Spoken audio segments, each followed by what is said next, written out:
there are other things that show different that you don't take into factor when you're just making that observation. Which is what? There's world beyond your observation.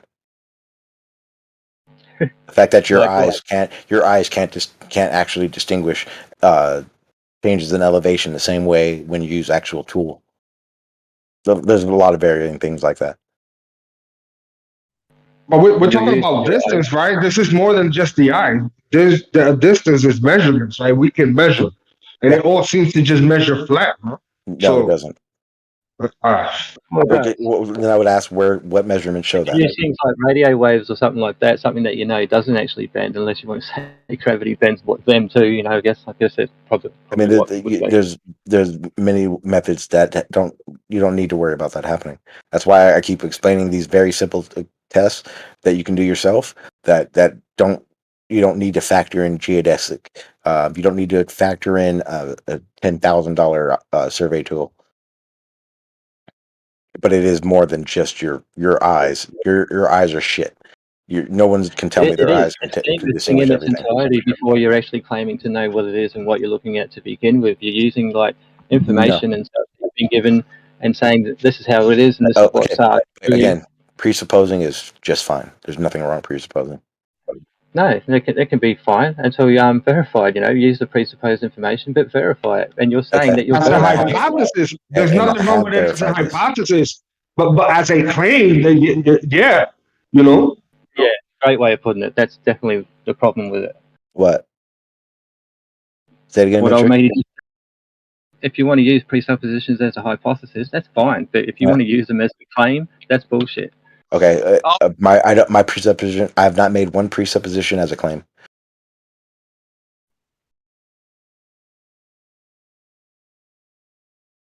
The things that I would presuppose are the things I don't have actual knowledge of. I told you I don't understand. I've made that very clear. You just told us that you've been measuring curvature and shit based upon information that you're claiming to understand, right? No, you understand that. I can presuppose it's a globe, and I can make those measurements and verify if it is. That's not doing what you're saying. It's literally okay. So let's break that down. Let's break that down. Can you explain to us in layman's terms what is it exactly that you do with surveying? That I do, or that the methods to do this?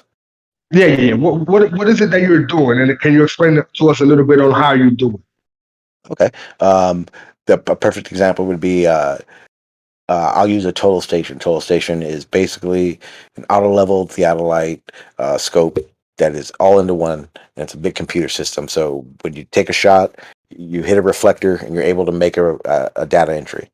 That data entry is compliant on your site to a reflector that someone else would be holding, and it receives that information and records it.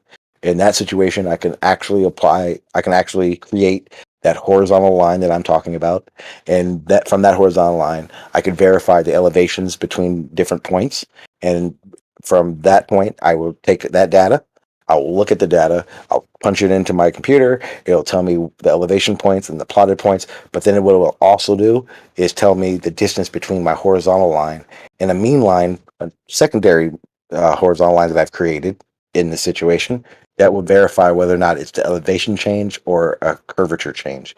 That is verifying my presupposition. It's not making that. Well, how are you establishing the difference between the elevation change and the curvature change? Okay, creating what I told you. I made that horizontal line, which would be my zero. Is what I'm doing is creating what's called a mean line, a line to reference everything. The difference between.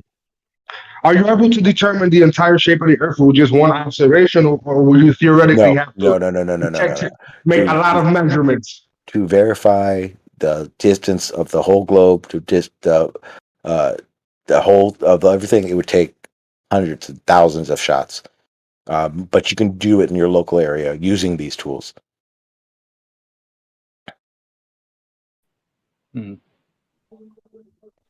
Elevation change and curvature Are you measuring How is it that is what you're doing, Sean? You're able to determine, right? When what you said, it would take millions of shots, right? And I'm assuming you only take a few shots and a few determined areas, right? So how are you able to distinguish something being a globe from us like living on some sort of uneven mountain, but still it being a flat ground? Because Like, there's a hold on. distinguish. What if what you're measuring is just the uneven parts of that flat land? Yeah, there are the reasons why we set these what we call main lines or that zero, the horizontal. This is the best, actually the best reason why I use the water level and citing the water level as a great example, because there's a difference between an elevation drops and elevation gains to curvature, complete difference. In a situation, and that's why I bring the water level up as a perfect example, because the water level itself then voids elevation. We know it's not elevation because the water levels are level to each other. Their elevations are the same. So once you've exactly? But taken that, how are you once you voided the fact that it can't be elevation, then any drop would be curvature. And then I asked earlier if it's How are not you establishing that? How are you establishing that the water isn't level at those distances, so therefore it must be curvature? No, we are. When you set up a water level, you're setting up the water level with again, there are bad ways of doing it. You can F it up, but basic way of a water level is that both ends are level. Both ends are at I the get that, same man. elevation of each other. I got that, but you're saying that you're measuring difference between drop and elevation, right? So how is it that you're determining that other than your little apparatus and your observation? You're not using water itself, are you? There's no No, I water am involved water. unless you're using. The water is what cancels out the chance of it being elevation. What's Who the even water in uses that the you're using? water level over 25 or 50 meters? Who would even use one? Oh no, you can't say that because Bev and all of them are very adamant on the fact that they have a 400-meter water level, and that would be the perfect measure, the perfect size, I think. So a 400-meter water level would still work. I'm not saying water level wouldn't work over distance. I'm saying in all practicality, who's even using these things over Exactly. over Exactly. these? Yeah, And Sean, you're seeing technology Right. advanced. Right. And Sean, you're No, saying boats go over the horizon at like 1 mile, 10 miles and shit, and you're No. saying it's because of curvature. Where are you measuring this curvature and establishing it? And then you're going about your surveying. And what part of your surveying do you establish water itself not being level with what you're measuring, therefore must be curvature? I Can't think be done, can it? I never said I did. I've taken survey shots and done You're that. basing it all on I don't need calculations to. and such, information that's coming through a system and data that's coming from a source in which you No, never again, verified to begin with. You're just okay, adhering to applying it. That's what you're again. doing. When I use a total station, I am putting in the raw data myself. It's not information that's Yeah, been given to me. The best thing I could do, I could verify against the information that's been given. I think Sly Sparkane tried to do a water level for Yeah, he fucked that up though. and that was a total clusterfuck. Yeah, he didn't know. He didn't set it up correctly. Yeah, he didn't do anything properly. How could you not set a water level up correctly? Like, it's pretty simple. It's the level Well, of because water. he tried to use instead of using a tube, he tried to use PVC, and it was a recipe for disaster. And the size of the hose that he was using over that span too was incorrect. And It wasn't a good test. It wasn't at all. No, not at all. Not at all. But he's doing it again. He's going to redo it. Yeah, that's what I heard. I heard he was redoing it, fixing all the flaws he realized he had. I think Billy was Sly the one from Australia or something, because one of them was like, look, you can a sphere can reflect light just as the moon said, so it does, because look, and he shines a bloody torch on a softball or something. It's like, you're just thinking the level of arrogance to these people that think that that's what they can present. And I can tell you right now, one of the things that drove me to flat Earth was that arrogance. And to this very day, people that walk into this place and act like their word is God, their word is flat, perfect, and they know everything. They're useless. useless as fuck. Yeah. Yeah. I talk about I've got Rumpus. no I talk problem about knowing that I George. know. I talk about all those guys that come in and act like they know. I don't Yeah, like yeah. that. Yeah. We I can't don't say put we you in that can't, box, Sean. I don't put you with. we can't Like say I'm that not. the Yeah, get authority rid of will those tell us. guys. Yeah, I'm We not don't sure want if you anyone to guys. know anything. I'm not sure if you guys heard, and I hope there's no Oh, ill Sean. chat. But you guys heard that Schillinger's cat passed away this afternoon. No. Yeah, Schrodinger's That cat, what? Cliff. Yeah, he passed away today. Does somebody open the box and have a look at it? What happened? Oh, it is. That his wife, he was actually on traveling on a job, so his wife doesn't actually have the actual reason for what happened. So I know as soon as they find out, she's gonna let everyone know. But yeah, it's a big deal. She did a live stream on his channel and letting everyone know and whatnot. Wow. Yeah. I've never actually heard of Schrodinger's cat. I thought you were, I don't know, making some kind of. Yeah, he is. You know what? There's a Schrodinger's cat thing in quantum mechanics. Yeah, that's what I thought he was like referring to, eh? And that's the kind of stuff that's just ridiculous to think that these people are like who we should be looking up to because they're coming up with fucking shit like this. It's like, is it alive or dead? We don't know, like it's in a state of rah. It's like, open the fucking box, have a look, yeah? It's a Experience the shit for yourself and then philosophical you'll question. know. Yeah, it's just philosophical. It Yeah, is, yeah.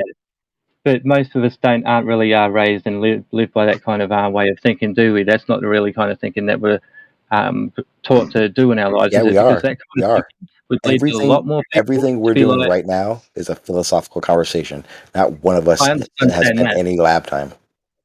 Yeah. But what I'm saying is, if we were raised to be a lot more wiser or adhere to something more akin to wisdom rather than just intelligence, because intelligence doesn't lead to basically, it doesn't mean that we're always going to be truthful people or honest people and nice people just simply because we're intelligent. In fact, it actually tends to mean that the worst people can actually be more worse because they are smart enough to be so. It's these people we have to actually be cautious of and actually like make sure of what they're saying and doing a lot more than the so-called dumb people. But even I then, you disagree would with be that, able Sean. to show how they're wrong. What's up, I Benny? disagree with that, Sean, when you said none of us have any lab time. I would put it to you and me, right? Just you and me, right? Mhm. You've got practical experience doing what you've been doing in the earth Well, moving game. I meant more of the physics of the world. Me being a plumber, right? Well, these are real world things. No, I agree. I agree, Sean, and I right? should They are rephrase real it. world, Then you're right. and You are right. and they are very, very important in the real world. And these things that we use practically every single day are very important that you get them right and things adhere to certain laws. Right? You're right. You're right, Bendy, and I will continue. I will start to rephrase how I said that. You are correct. What about flight training and all that kind of stuff? Why would they use that in their instruments on a stationary plane data? Why would they use that? Because When the curvature is so prominent, you can see it a mile out. The boat's going over the curvature. It's so in a simulation, gravity isn't needed to be used. All that stuff isn't needed to be used in a simulation. Once you start getting seat time, they start going into those things. In real world, we don't experience rotation or curvature and such, right? But that's why I would say different, but again, I don't have a strong enough understanding to have an argument for it. Why don't they apply curved rotating bloody information or data in their systems when they're doing their flight shit with planes? It doesn't need to be done. No, it doesn't need to be done because it's probably not taking place. That's why it might be the simplest. It just doesn't need to be done in a simulation. Does weight need to be accounted in Minecraft? So you don't think that when you get out in the plane, it doesn't matter how big a block is, you can pick it up. Hang on, Sean. You don't think that when you're flying the one that can go like 2,000 miles per hour, right? And you're just whizzing at 2,000 miles per hour, that you're not going to take into account, oh shit, hang on, there's curvature here. I better account for that, or is gravity going to do it for you? Does gravity just hold you in that perfect position? Not in the way you're making it sound, because if you're going 2,000 miles an hour, you're not going to fly off the earth. You don't have enough speed. You're going to adhere to a certain No, I'm elevation. saying you would understand that you would be raising. Yeah, you'd at least raise to a point, right? Then that would happen very quick. It would, like by the minute, how high do you reckon you would go if you were just going in a straight line on a curved surface? But if you're going in a Curved. if you're going in a straight line on a curved surface at say 500 miles an hour, that thrust No, is only going to 2,000 okay, miles. Don't worry about the thrust. I'm at saying you're 2,000 going. miles at 2,000 miles an hour, you're only going to gain so much altitude to the amount of thrust you put into that plane. So once you put 2,000 miles an hour and Okay. you're at that, you're going to stay at that Okay. elevation with the amount of Yeah, thrust yeah, that allows you. You can fly straight and level at 4,000 miles. Yeah, it's about the thrust, and it's not about having to nose down or nose up. It's the thrust. I got you. That seems valid. I got you up with that. That's all right. And again, I have a very basic understanding of how that works. I don't fly, so. Well, what about the thrust in the so-called vacuum of space? Do you think there's something odd I about have that? no whole- idea how that works. Yeah. Apparently If I don't know, I don't know. Apparently it does. If I don't know, I don't know. I can't. I'm not going to bullshit you. But even if the thrust isn't to do with bloody explosions and shit that they say it just can't happen in space, but even if just to do with the fact that you're moving one way, how do you get it to move the other way in I agree. a I agree because I frictionless remember. environment like a vacuum? Like, yeah. I remember when we were going through this when I was a flat earther, and one of the things the globe was showing was a guy had like a clear PVC. I'm not sure if it was PVC, something, but he had a rocket in it, and then he vacuumed, pressurized or took all the atmosphere out of it, and he lit it. And then one of the things that struck me right away was, but that's in a really small area. So I mean, and it still does have and walls. it's contained So- too, isn't it? Like, what's the containment of space? So begin with. again, there are things that I question and don't have an understanding of, and I'm not going to make an argument for it. When it comes to that, I don't understand. You know, a vacuum. If you want a vacuum, you have to have a container, right? You can't have a vacuum I without don't a believe container. so. Can you? It's You got- can have a vacuum without a container. absolutely space. But what's the reference frame to differentiate? And What the is best part, the gradient what? or gradient. Where did the gradient come from without the pressure to begin with? What I'm saying is, The can you gradient have has the always vacuum? been here. Can you make a Our vacuum? terminology for it is the only thing that came about. It's always been here, though. Pressure is due to the gas above you. Can you make a vacuum without a container? Space is the only example I could give you. Yeah, and space is that like philosophical and conceptual? No, it's there. Yeah, but what is it like? What you think it is and such? Is all of that space is philosophical and space is the conceptual? lack of a tangible atmosphere or matter. Yeah, there you go. So there's very little of matter in space. You don't think it has something to do with like light itself in a sense, the way it's like people have been talking no about. idea how that. I hear lights physical, lights not physical. I don't know. Yeah, The lack it of can be air based. pressure. Look at Ken Wheeler's stuff, man. Ken Wheeler does a lot of stuff on light and stuff, right? And he's a glober too. Well, he says he is, but I don't know. I don't Isn't think he someone also that creationist? intelligence. He also thinks that the Hey? world's like 6,000 years old. I don't believe that. I don't know about that. I don't think he's into those kind of religions and always more about metaphysics Isn't he? and stuff. Like, no, Isn't so. I He knows thought a lot okay, about. my bad. I thought he was a new Earth new Earth creationist or something like that. I don't know. No. I have no clue. But I don't Yeah, know. I have Like no when it clue. comes to that, I listen to everyone talk about how light works. And yeah, there are a lot of people that are just batshit crazy when they talk about it, but there are other sides that talk about it that have credence to it. And I look at it. I don't have a full understanding, so I'm not running around arguing about it. Well, have you seen anything on with Ken Wheeler with these ferrocells when he puts magnets under them and shows you the basically the toroidal field type effect and the blackness? I don't think I've ever watched a Ken Wheeler video. Okay, well, yeah, just the information from people like him and Eric Dollard and Tesla and stuff, and that you're gonna have to get into a realm where you really do have to just discern it as best you can, right? But still, you just think to yourself, what seems more intuitively correct, and it just seems it has more substance in reality. Like when you look at stars and such, not NASA's stars or these space stations, people's planets and such, when you look at them for what we're able to truly view them as, it all just seems to reflect something quite Okay, but different to what if said. that's It's more if about the that's the way electric you're, but if that's the way you well, look at it, then it's the only got real more answer you should electric. have is you don't know. You don't know how That's what I'm far saying. stars are. You don't know how far. You And can't say the sun's I'm close. not talking You about can't say it's distance. I'm far. talking about what they are to begin with, right? Because you can actually zoom in on all the stars, right, and get them into focused as you can of what that you can focus them to be at the same time. So why would things that are supposed to be hundreds of millions, even like light years of distance between the two, how can you be bringing these things into But you focus don't. at the same You time? never bring the body of it into focus. You No, only not the bring in the body of light. it, but you're bringing whatever it But is but into see, that's focus also at. but that's also why I question the distances they say. Because here's the best example. Yeah, but If why someone, not the what, actual things that they say they are also, not just distances, but what it is that, because I'm talking about sonoluminescence and cymatics and things like that with Nikola Tesla and his frequency, energy, and vibration and such.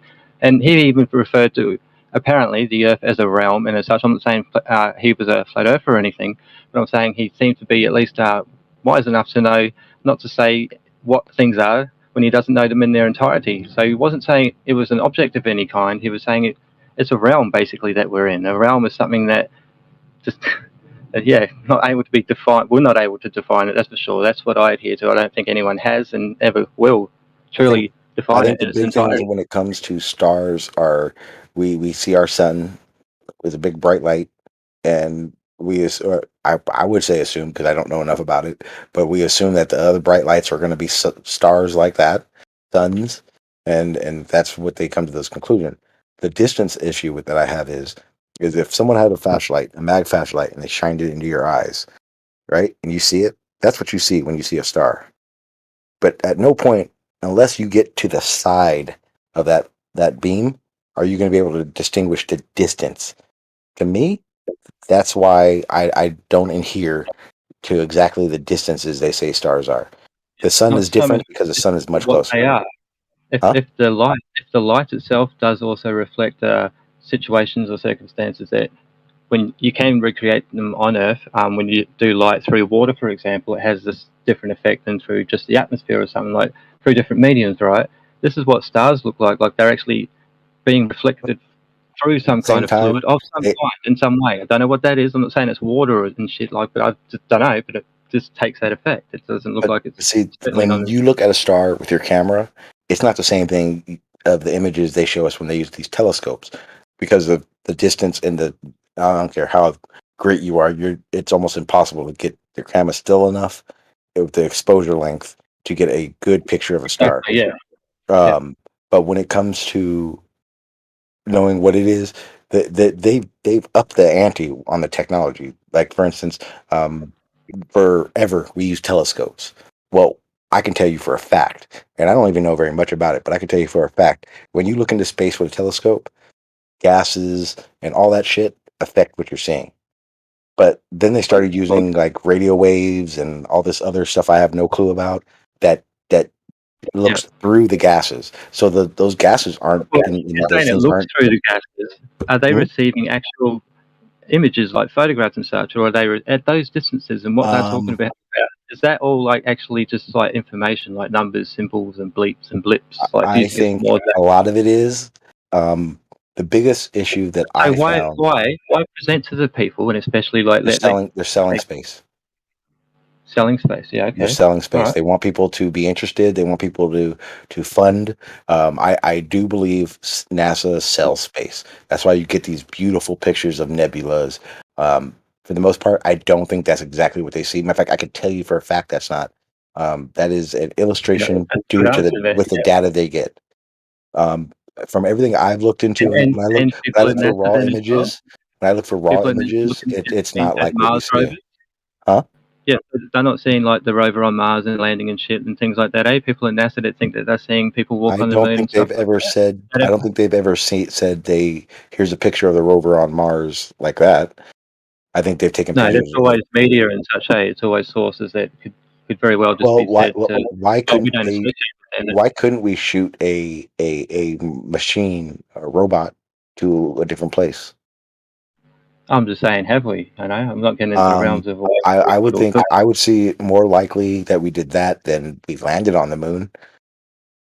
I would say more. Why wouldn't we have done such a thing if such a thing was always said to take place? You know, that would be the interesting thing for me to think. You know, so if I thought at any We've moment been that, sending shit out there. hey, We've been sending probes and that's what I mean. And if I thought one day that there's certain information that's saying, "Hey God, that could be a bit bullshit," like, and yet I've been saying all of this and all of that, but why? like Why what go through all this like like what trouble? but what Everything, information? everything about the model itself, everything to support the model itself. It's all about and it's all about But what's not wrong having about it? We I'm not landed saying on the what's wrong. moon in a recycled washing machine. Of course, we've been to Mars. Of course, we've got cars floating out there with mannequins in them. See, Of course, doing all Bandy, this. that's just your misunderstanding of how or what it was made of and why it was made of the way it was, right? It's a Realistically, recycled washing machine, Sean. was it though? Or I you don't just think it was to sell right? space so much as to sell the idea of a thing like the spherical Earth. You know, because I think that's really what's tried to be sold for a long time now. You know, I think that religions were actually like I very don't think good. it's a And religion. in their original, The moon landing so, was more yeah, about the I'm Cold just saying War in their than anything original else. Yeah, information and creation, I and think they had the best intentions. see, The people that wrote the information. but see, What I'm Bandy, saying is, if I'm religions asking. themselves got tainted, now we're being But here's the told thing. that there's no God at all. They're abolishing all form of religion, like no See, belief here's the in any difference, kind though. of creator at all, just to turn it into their little scientific Yeah, but see, human narration. here's the perfect example of what I'm talking about.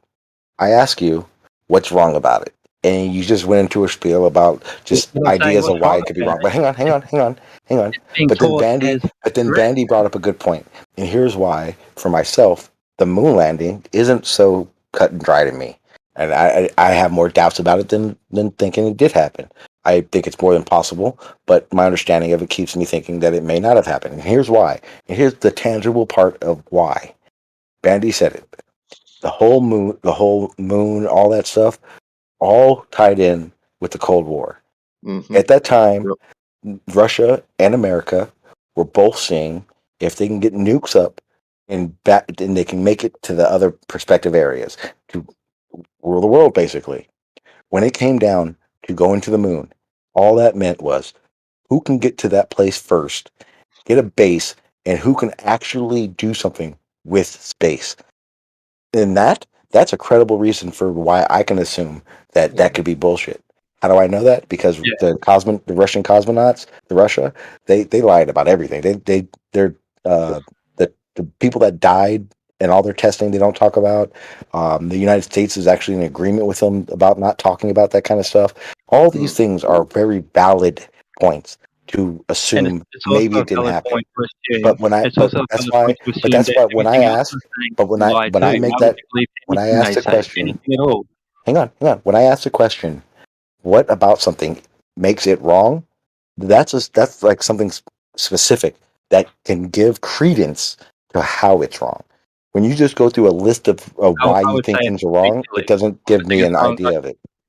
I think it's wrong because it can be deceitful when it's not actually correct and Anything can be allowed to be deceitful. as correct.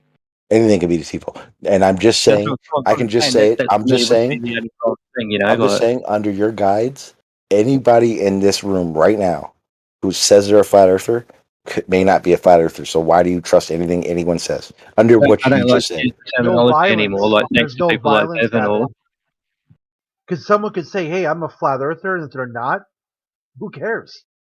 What the Yeah, globe side it does doesn't matter is, because their hey, information is going to be either true or not, and it can be verified or it not. doesn't matter because they're not going to force you to comply. Unlike the globe, No, the no one's trying to globe force is anyone. going to, yeah, Wait, that's you have not a true at gun all. to Go your to head. Crit. it Go over reinforces Crit. itself. Crit. Go over to 24/7. They're over there trying to force people to be flat earthers. No, they don't. Yes, they do. They actually kick you out. No, yeah. What they okay? Do you want to go into detail? Because There's I can. no force. I've been around since the beginning of it. I was there before it was 24/7, and I can tell you right now, this is exactly their mo.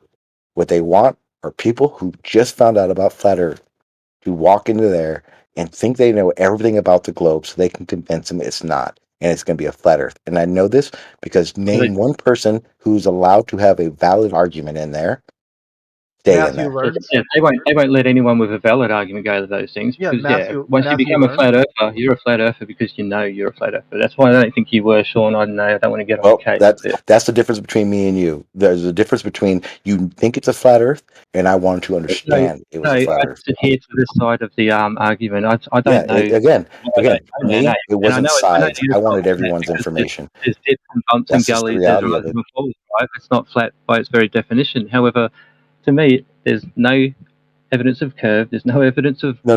movement of the earth. No. There's no In fact, evidence. There's no evidence you're willing to accept. I sorry, no presented you with proof. evidence. There's no proof. There's no actual proof though. And No. the evidence No. Again, for me. I'm going to clarify it. There is no evidence that you think is valid. That does not mean there is no evidence. I don't think it's valid. Therefore, Okay. Again, I'm okay. unable How to much? use it to How much view the proof surveying myself. experience do you have? Sean, what I'm saying is the difference between knowledge and belief, right? Is the evidence What you're itself. doing it. leads Flat you to Earth is a the truth. belief, You use the and evidence. I'm giving you an example of how I know it is. That's why I don't know the truth, because the evidence doesn't have enough substance for me You to think. said it's not measurable.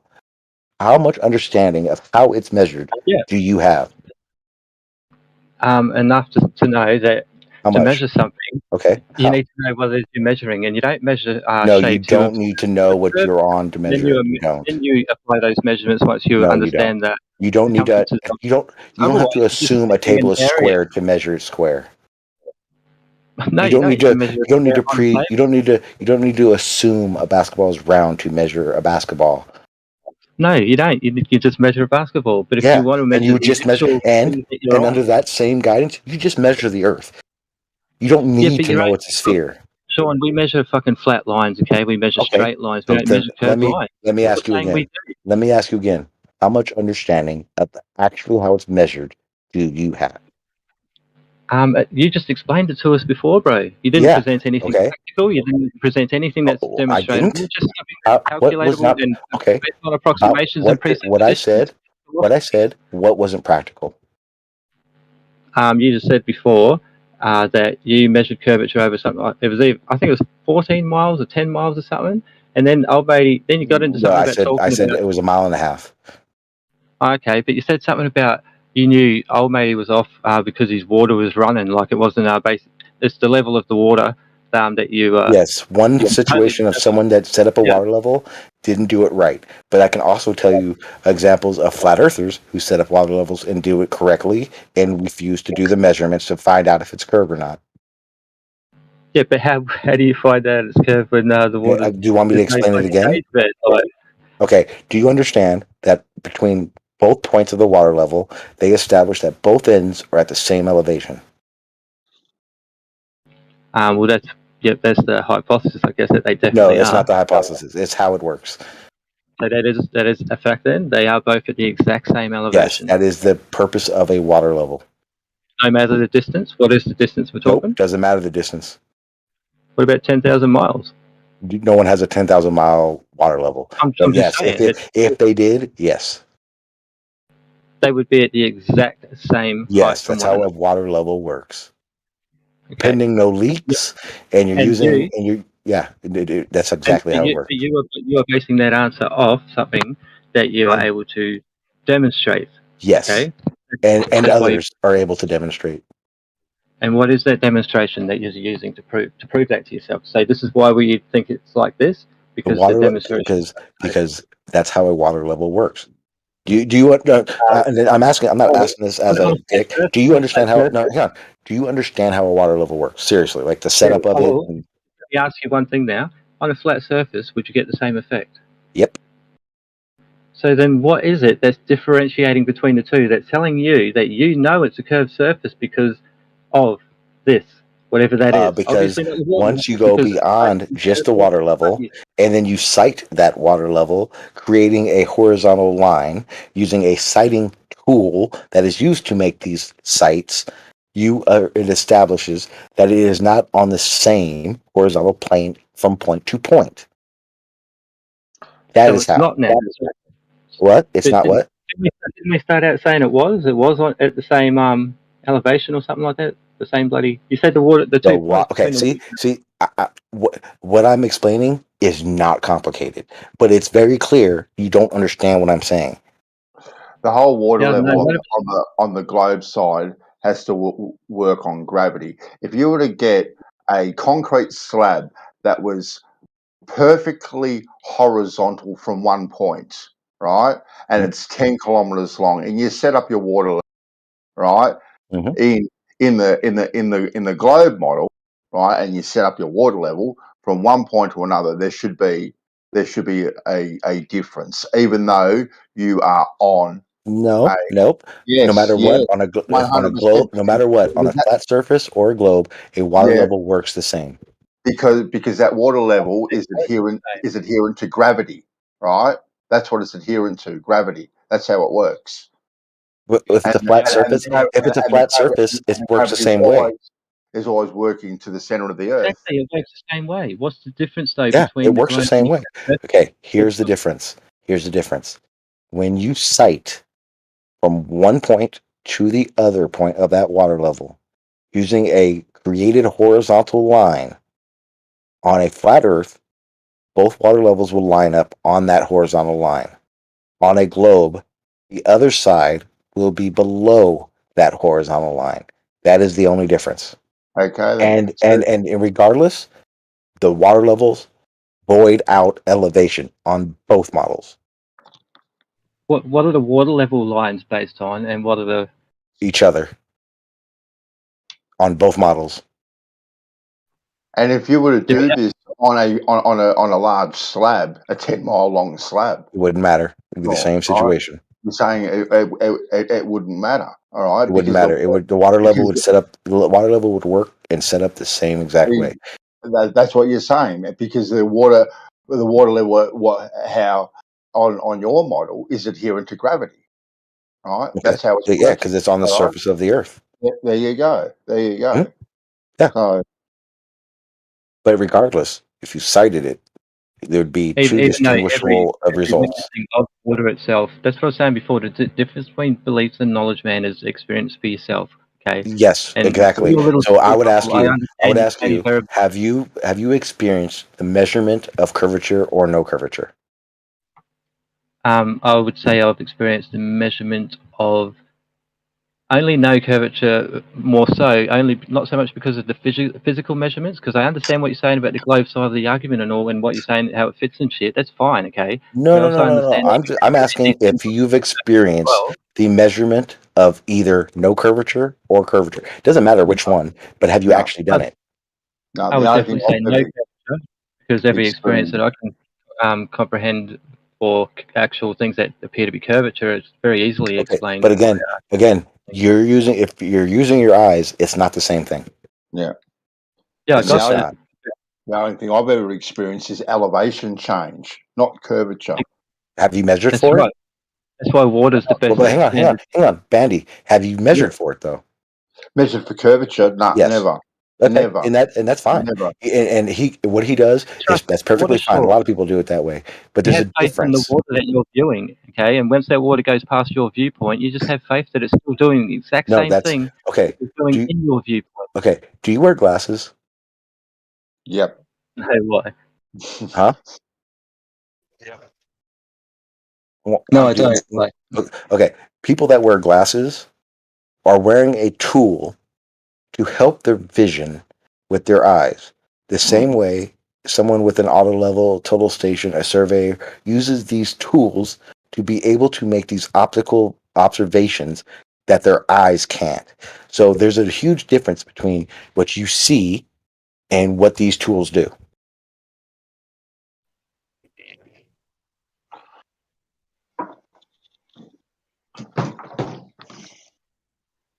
I guarantee you, you can't look across your street and tell me how high off the ground your neighbor's doorknob is compared to where you're standing with your eyes. But there are tools that you can use to actually do so. It's about 700 millimeters off the Dickhead. ground. Because you built it. You installed their doors, asshole. Shut up.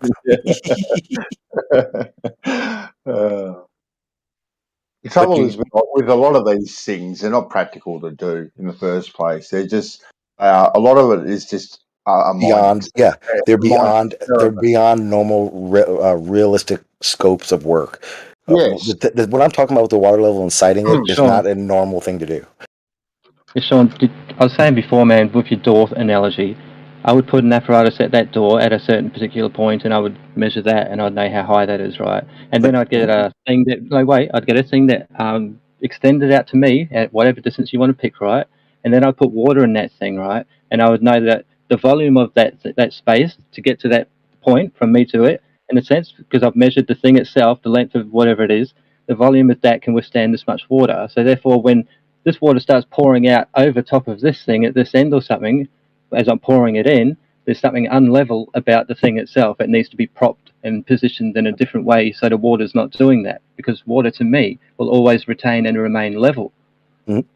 Okay.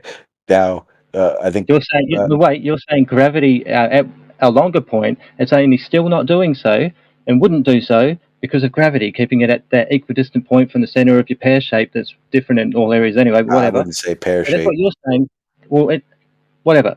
But that's a realm that's outside of practical fucking shit, man. And you're it's a realm outside of yours. But someone who has the means to do these things, someone who has the someone who has the means to do these things, it's not. It can be verified. The most accurate measuring device forever and a day. Anybody. Up until recent times, the most accurate measuring device has been water, and they've used it for everything. Absolutely, to building pyramids, aqueducts, you name it. Right? I agree.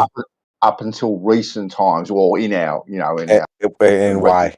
Because we found a way to simplify doing these things, right? Well, it's a lot easier. It's a lot easier pulling out your dumping and turning on a button and setting it to auto level and looking through it. It's a lot easier than that than getting a water level, filling it up with water. Moving it every moving it every 100 meters. Exactly right. It's all about efficiency at the end of the day. But up until recent time, the most accurate thing that every civilization has used for building is water. It's water. And that's why the water level test is what I use as my example. Because I don't care if you're flat Earth or globe, there is no question that a water level works. Both ends are level. There's no question. Because they're level, sighting them, you're not even thinking about elevation. Your elevation is already, the elevation point has already been set. You don't need elevation. Elevation has nothing to do with it anymore. And yes, it's not practical. People don't just go out and do this shit. But it's one very simple test.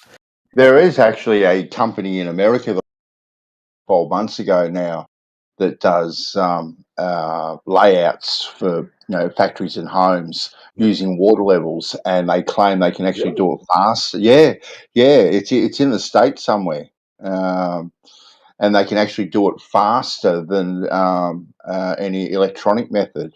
That's their claim to fame. Check them out.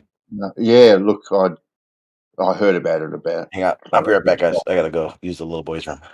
Oh, well, you are a little boy.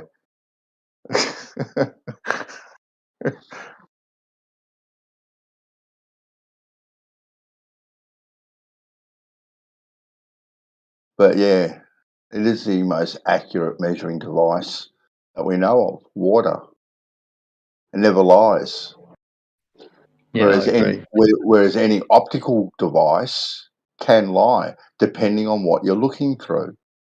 And this is why the whole thing where he's saying set up a water level and get your auto level and check to see if it's lower at one end than the other. You're not over those distances. You're gonna get errors and stuff, and you're looking through an optical device, whereas the actual water level itself, it's a physical device. That's the thing I was trying to get at, but I know he keeps going outside that realm into the other realm and treating it as though it's the same, Yeah. You got to have faith. That's what it is. You got to have faith.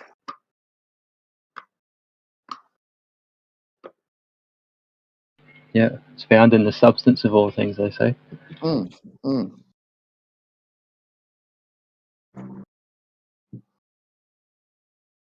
Yeah, there's not a surveyor around that is over any distance whatsoever, and we already established that, and Sean already agreed to it. You're only shooting over very short distances, and if you have to shoot over a long distance, well, then you're transcribing that original 0.0 to another place, but you also do that over short distances, so you reduce your error margin, because you always have an error margin, always.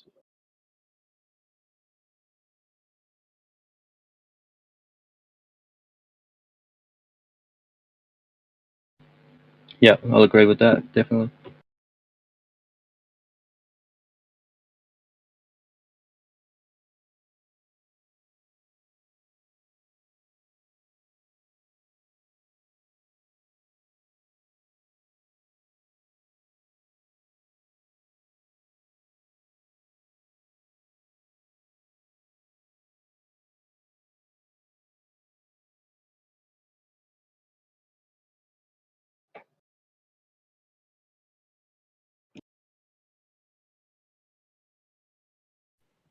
That was pretty much my only point with him, was the difference between knowing something and not. It's like you got to be comfortable to just know, not use the word known when talking about certain things like the curve and such, right? Because yeah, what you're just saying, it's not actual knowledge. It's like it is getting into the realms of having to have faith, and you got to have faith, right? But we have faith in basically the water.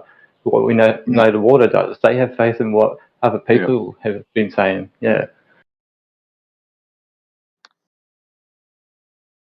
And we all know we all lie in some way at some point in our lives. Yeah, people lie, organisations lie, trying to sell you something. Even Sean admitted himself that he has no time for NASA because they're just a bunch of used car salesmen, really, just trying to sell you something, trying to sell you an idea, a fantasy. Yeah, probably in any other area except in regards to what shape the Earth is, eh? Like, apparently that's true. Yeah. You know, if an organisation has been shown to lie about one thing, two thing, or three things, why should you believe them about the fifth and sixth thing? They've already established a behaviour of pattern there. And of course you're going to, you know, if you discover that, well, then you start asking questions, right? And then, you have to look at things with skeptical eyes. And some of the stuff that they do produce looks very, very convincing. Very convincing, some of the stuff. Definitely, and especially coming from such a belief system your whole life, like something never to be questioned, at all, to be presented like flat Earth basically, and it's like, what? That's just it is so ridiculous to even try. I never tried to fathom flat Earth after a certain point because I realized that's what was stuffing me out, like how trying to fathom it. But yeah, I realized I didn't need to do that. But I still don't, because I understand that you got to have a sense of, I think, outside the materialism and superficial type things in our society and lives. You've got to sort of be a bit more outside that to lean towards the possibility of something like a flat Earth if you're not into religions or spirituality and such, at least. Because to me, we're all it's the actual ultimate truth is something of a miracle that is never going to be explained in its entirety, or it can be known enough to understand it. As we can use the word miracle and all, but to me, who am I to think what is and isn't really actual fact of the matter in regards to things that I just don't know, and just realize I shouldn't be accepting that we should all be trying to do that less and less in our lives at all, because it just frees you up. You don't need to know things that you don't know until you can actually know them, right? You can be interested in them and think. But see, but when you say that it takes the credence of you saying it's flat. You should be saying that exact same thing about flat Earth. Well, that's what I mean. I don't like to use the terminology flat earth for now, and I don't like to sort of become too drawn into a group or a pack so much of people where you do sort of feel like it has become and sort of, I don't know, what's that, echo chamber type thing and all, unless I totally adhere to the information itself. I've heard plenty of people sort of speak differently in the flat earth community, but a lot more times it's more openly in a belief sort of way of speaking, not so much this is facts way of speaking. The globe community is full I of agree people with that say words like known and facts and science and things, and it's just not. I would agree with that, but I don't think that the having an understanding of things is wrong either. No, yeah, have an interest in what you want to understand, but until you truly can understand and know them, why should we be allowing the knowledge to be that's coming from sources that are unknown and unable to be verified and known? Then why should we be just, letting that into ourselves and thinking this is how it could be? I There's think these a lot little of like traps, man, and tricks going on in our society. It's all psychological things, and that's what I've learned today. Like, I'm not smartest. well, if to me, if you're not questioning flat Earth, then it's just a belief and it's not an understanding or a knowledge of. I don't. One of the biggest issues I had was I questioned flat earthers when I was a flat earther, and a lot of flat earthers didn't like that. If you That question to flat me Earth, is man, a red especially in the flag. beginning, you're never going to be satisfied. It's got because it's ridiculous, right? If you question flat Earth, because there's so many bloody questions, why wouldn't you ask all these questions? Yeah, but the Yeah. problem was I'm trying to. I was asking all these questions to flat earthers who claim to have the answers, and their answers weren't Yeah, they but weren't valid. you've still got to give the subject itself, like, you got to be genuine with it if you genuinely want to know it, eh? Like, as I I said, I've agree. never sort of been the most, like, that kind of person and all, but when I'm passionate about something and I'm very interested in wanting to know it for whatever reason, like, I'm pretty confident in myself to know that I'd know it when I know it, like, right? And And you yeah, might flat not earth stuff, know it. man. You might not know it That's either. right. That's right. And there's so much stuff on the But flat that's the earth thing. side. How are so many of the things you're saying? You say it as if you know, but it's not a no. Are you a big banger, Sean? No. So what you believe? Okay, Do you believe? Do you believe in a I don't creator? think I don't think. No, never. So I you're don't not. think the Big Bang is what created our universe. I think the Big Bang, it was just an event that we see. I don't think it answers that that was the beginning of our see. universe. So what created everything then, Sean? I have no fucking clue. By No chance. clue. You have to have a thought. So Everyone's got a thought. Everyone's got you really don't. You really don't. And this is the best way I explain it. Personally, I don't believe in any kind of God, any kind of creator. That isn't based on understanding. There's no way I could ever prove that, or See, even Sean, really have evidence for that. That's why I don't. That's why I won't have a religious discussion like that. You might There not, are but no do real you answers. think see, Sean, do you think you could have been born with the truth? I can tell you right now, God did not create me. God did No, I'm not just create saying. you. if I'm I just was saying. to give you all the resources on the face of the earth, everything you could possibly want, Sean, right? All the resources, right? And I said to you, all I want you to do is create for me from scratch an apple seed, just a itsy I witsy wouldn't. I wouldn't have. Wouldn't little have a apple clue. seed, right? You couldn't do it, or no one can do it. Nope. No Probably one not. can create an apple seed, right? Okay. Because things to me were created, right? Created, right? Okay. So I believe in a creator. I'm not religious in any way, shape, or I form, but understand. I do believe in a creator, and things were created for a purpose. I will tell you right now, and it is the only view I have on it. I don't know. I have no clue. I don't even argue. I have a clue. I don't Yeah, know. It's rather than saying you do know that there is yeah, especially if they say there isn't And either. Like, many people feel yeah, confident and saying there isn't and one. That's and that's why. And I get the whole label thing because, for instance, by technicality, I'm an atheist, but I would never tell you I'm an atheist because what an atheist to me are these people that run around trying to prove there's no fucking God, and it's impossible. It's not going to fucking happen. The fact that I don't believe there's a creator does not mean there is no creator. I just No. don't believe it. That's it. Do That's I all there know? is to it. Do I You just say know? you Do I don't know know it. there's a I creator? don't know. No, I don't know there's a creator. I believe that there's a creator, but I don't know there's a And I'll say creator. this: But your why would side, you believe? whether Hang you on, why would you believe or believe there not. is a creator? Why would you Huh? believe there's not a creator? Is there more substance to No, support that there is a there is creator, or there there isn't? is there is no. If I had to put them on a scale, they're even. Why? Because I don't know. What?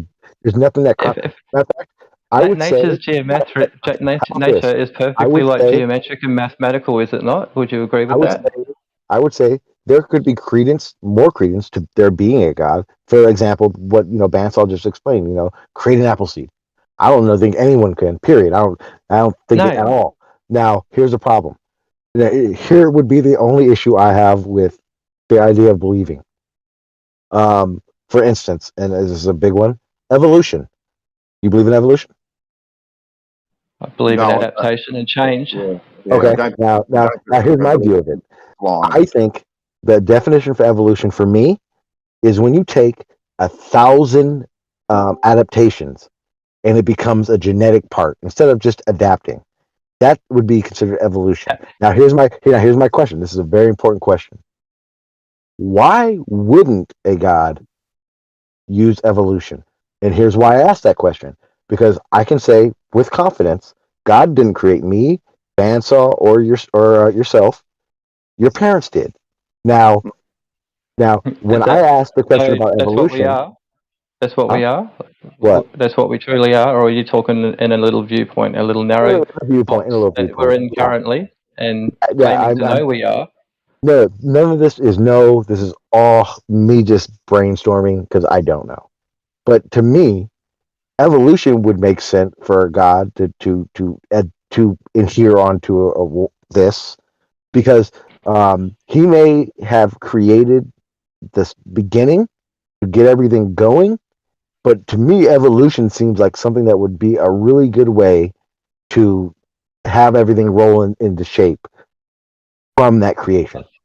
I don't mind what you're saying there, actually, because I don't actually adhere to like a God either that gets involved so much beyond, or is always sort of here in a sense and all, like to sort of maybe I don't know whatever, but doesn't get involved, puppeteer and do all these things. Like, so yeah, I agree with something that was there at the beginning that in which everything derives from.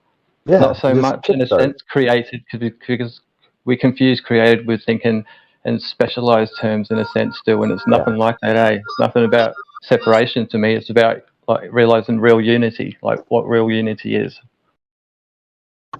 That's what God is to me. That which was simple terms. I read it. I am. I know. I am. But to me, God is that which always was, not just that which is. It was. I don't think that's what I see what you're saying. everything else is different in that sort of way. I think from God, what God is. But see, and that's why I said earlier. That art, the whole is there God, not a God. To me, I think I don't think anyone has a real foot to stand on, but no one is wrong. That makes sense. Yeah, yeah, it does that. Yeah, because we're all speaking basically from our sort of understanding at the time. Even Yeah, if we're being deceitful and such, we're still not wrong because we're being deceitful, obviously, because we're choosing to be deceitful and rah. Like that.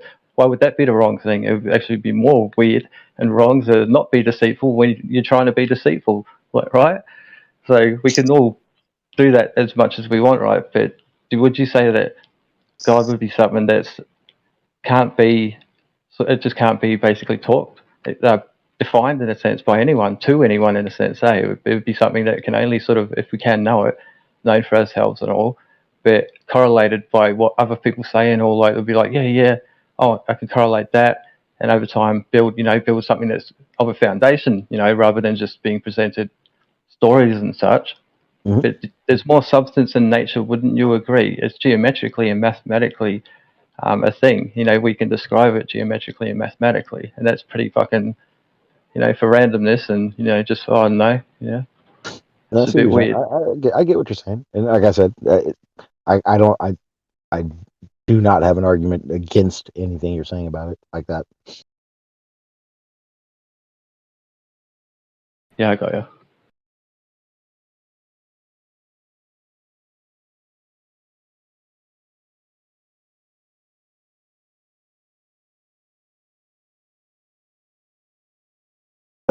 One thing I can tell you is I don't personally think anyone who would pretend to be a flat earther, especially for the time I was a flat earther, especially in the time that I was a flat earther, uh, for the fuck of it, that doesn't even make sense. If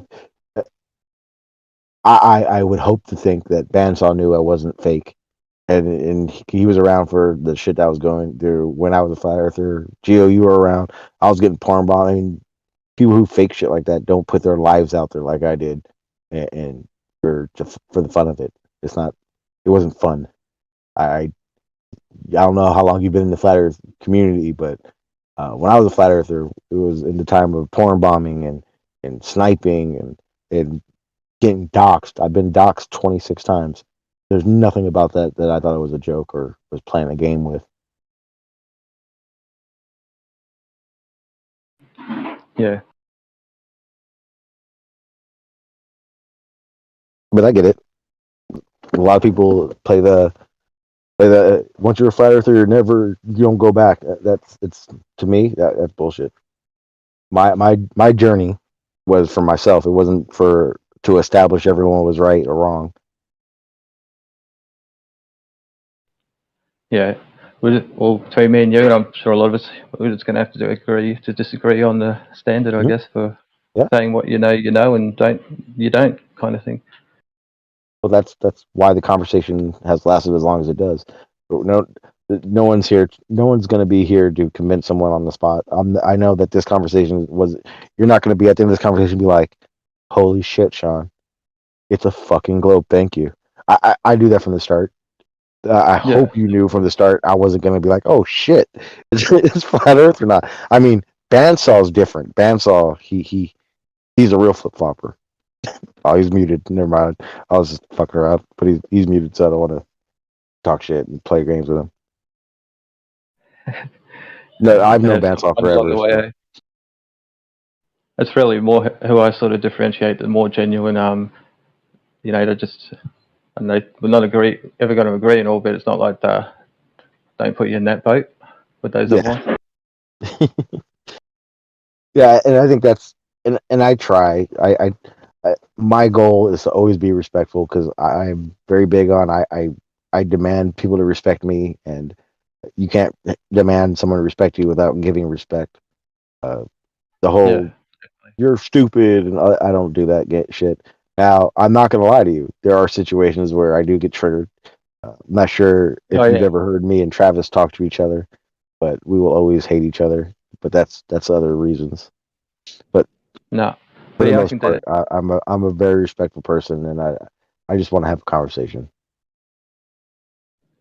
Yeah, that's definitely what I like more now. If I was young again, though, like someone like 40, but if I was still like pretty young again, I'd definitely be a major troll in today's age, with this stuff. See, I try like so. It's been I'd say about. I wouldn't be a prick. I wouldn't be a prick. Years. I'd just be a troll, but like a funny troll, I'd hope. Yeah. Well, I was around like when I left Flat Earth. I stayed around. I streamed for a long time. Then to me, the topic just got so repetitive and boring that I just stopped. I stopped streaming probably about a year ago. Really, about a year and a half ago. I just completely stopped streaming and kind of came back. This is my third time back. I just kind of do my little disappear, get away from the arguments and all that stuff because I don't want to be like that. I don't like the whole trolling thing. Everything you hear, everything I say, I'm very open. Like I said, I live streamed for about 5 years total. And I mean, my name, everything I'm very open about. I don't like the transparency a lot of people show. I get it, but like I said, I'd been doxxed so many times. Me being an open book just seemed normal. Yeah, I can be a petty person and stubborn and all, but I don't really get to the point where I want to poke that stick kind of thing. I'll dox somebody. Oh, I'll get you, you prick.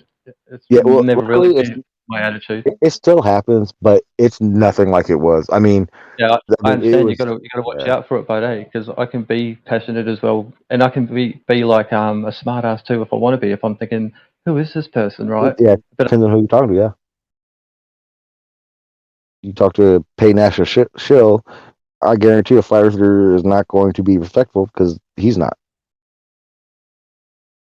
Yeah, like it's hard for me to bite my tongue if somebody's like, if I'll try and allow them to go first. You know, I don't just bark at people, but I can get there. If And I have my issues. I don't I'm just bark sure at people and Gio, all. If they trigger me, I'll do so. You know, I'll sort of go to their sort of level and all. But I don't like, you know, something about it. It's like I know I shouldn't do that. You know. it's almost aggravating. It's almost like you're completely aggravating yourself after the fact. Exactly. Yeah. Yeah. Oh no, yeah. If I get into a situation where I'm all triggered, shit, when I get off, it takes me like 2 hours to calm down, and I hate it. That's why I try to stay calm. Try to I'm just have a cool with calming conversation. down. And I'm an asshole. Trust me. I preach respect, being respectful, but I'm a dick. I do cut people off. I do I do that all the time, man. Yeah, don't long-winded. worry about it. Yeah. No, I'm bad at it though. But I'm respectful though. Gio, you have to admit that, man. I'm an asshole when it comes to back and forth conversation, but I am respectful to you guys. Maybe One of my not mates Travis back in all the the day, time. man. One of my mates, we were having a drink, and I was saying something to him. I'll start it from there. I was talking, right, saying something to him, and it went for about 5-10 minutes. And when I stopped, he said to me, "Okay, that's cool. Can I just tell you though, before you started saying that, I was talking, and I apparently just cut him right off and started talking about something, right?" And Yeah, my girlfriend fucking hates me for that. yeah, that's how I feel. As long as you can be respectful, you know, like at least you got to be. Hey, because imagine if you're not a respectful person and you're doing this shit. It's like you fuck with. You don't get very far. You get a reputation, and then no one wants to have an actual conversation with you. That's right. Yeah, it's taken me like years, I guess, to learn to have actual conversations with people more so than just sort of always be a clown in a sense. Either be clowning or I don't know, zoning. I guess like Yeah. just chilling. I guess. Like, yeah, it was either by myself, but if I'm around people, it just gets into the banter. You know. Yeah, that's good. That's what I like the most. Like I said, if we're in a discussion about a certain topic, it's one thing. But I like I said, man, I am not your typical person you're going to talk to in the forums.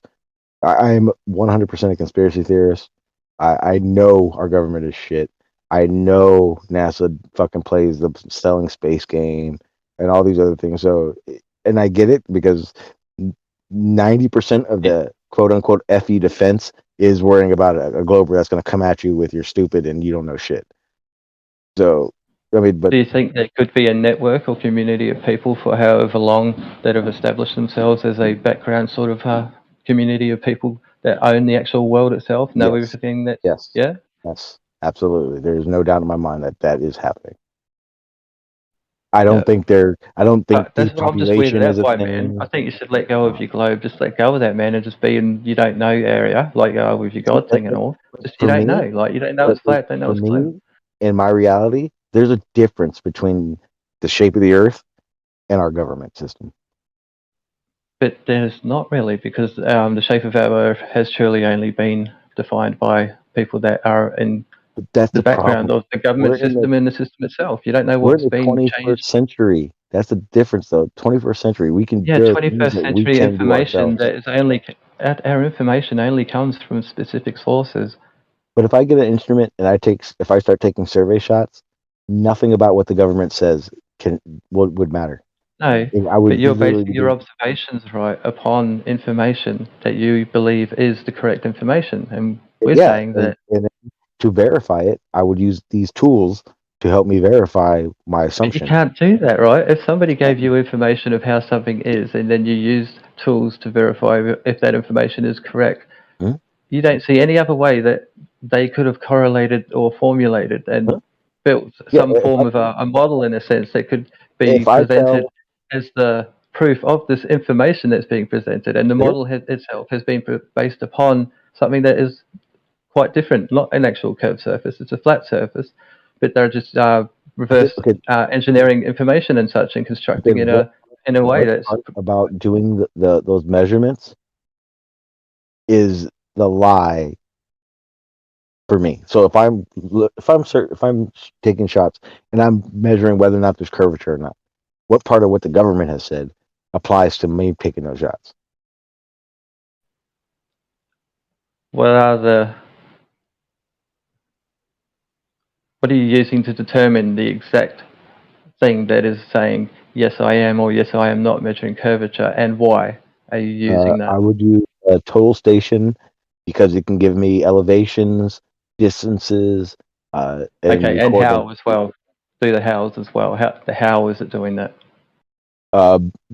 From point to point shots. So the total station is an instrument that you set up. You would send someone else, or you can put one out there wherever you want. A reflector. The total station shoots a beam, and that beam hits that reflector, and it takes it back to the machine, and that records the distance, the elevation to your reference point, et cetera, et cetera. When I use that, everything I use is raw data. I don't need any data from any source.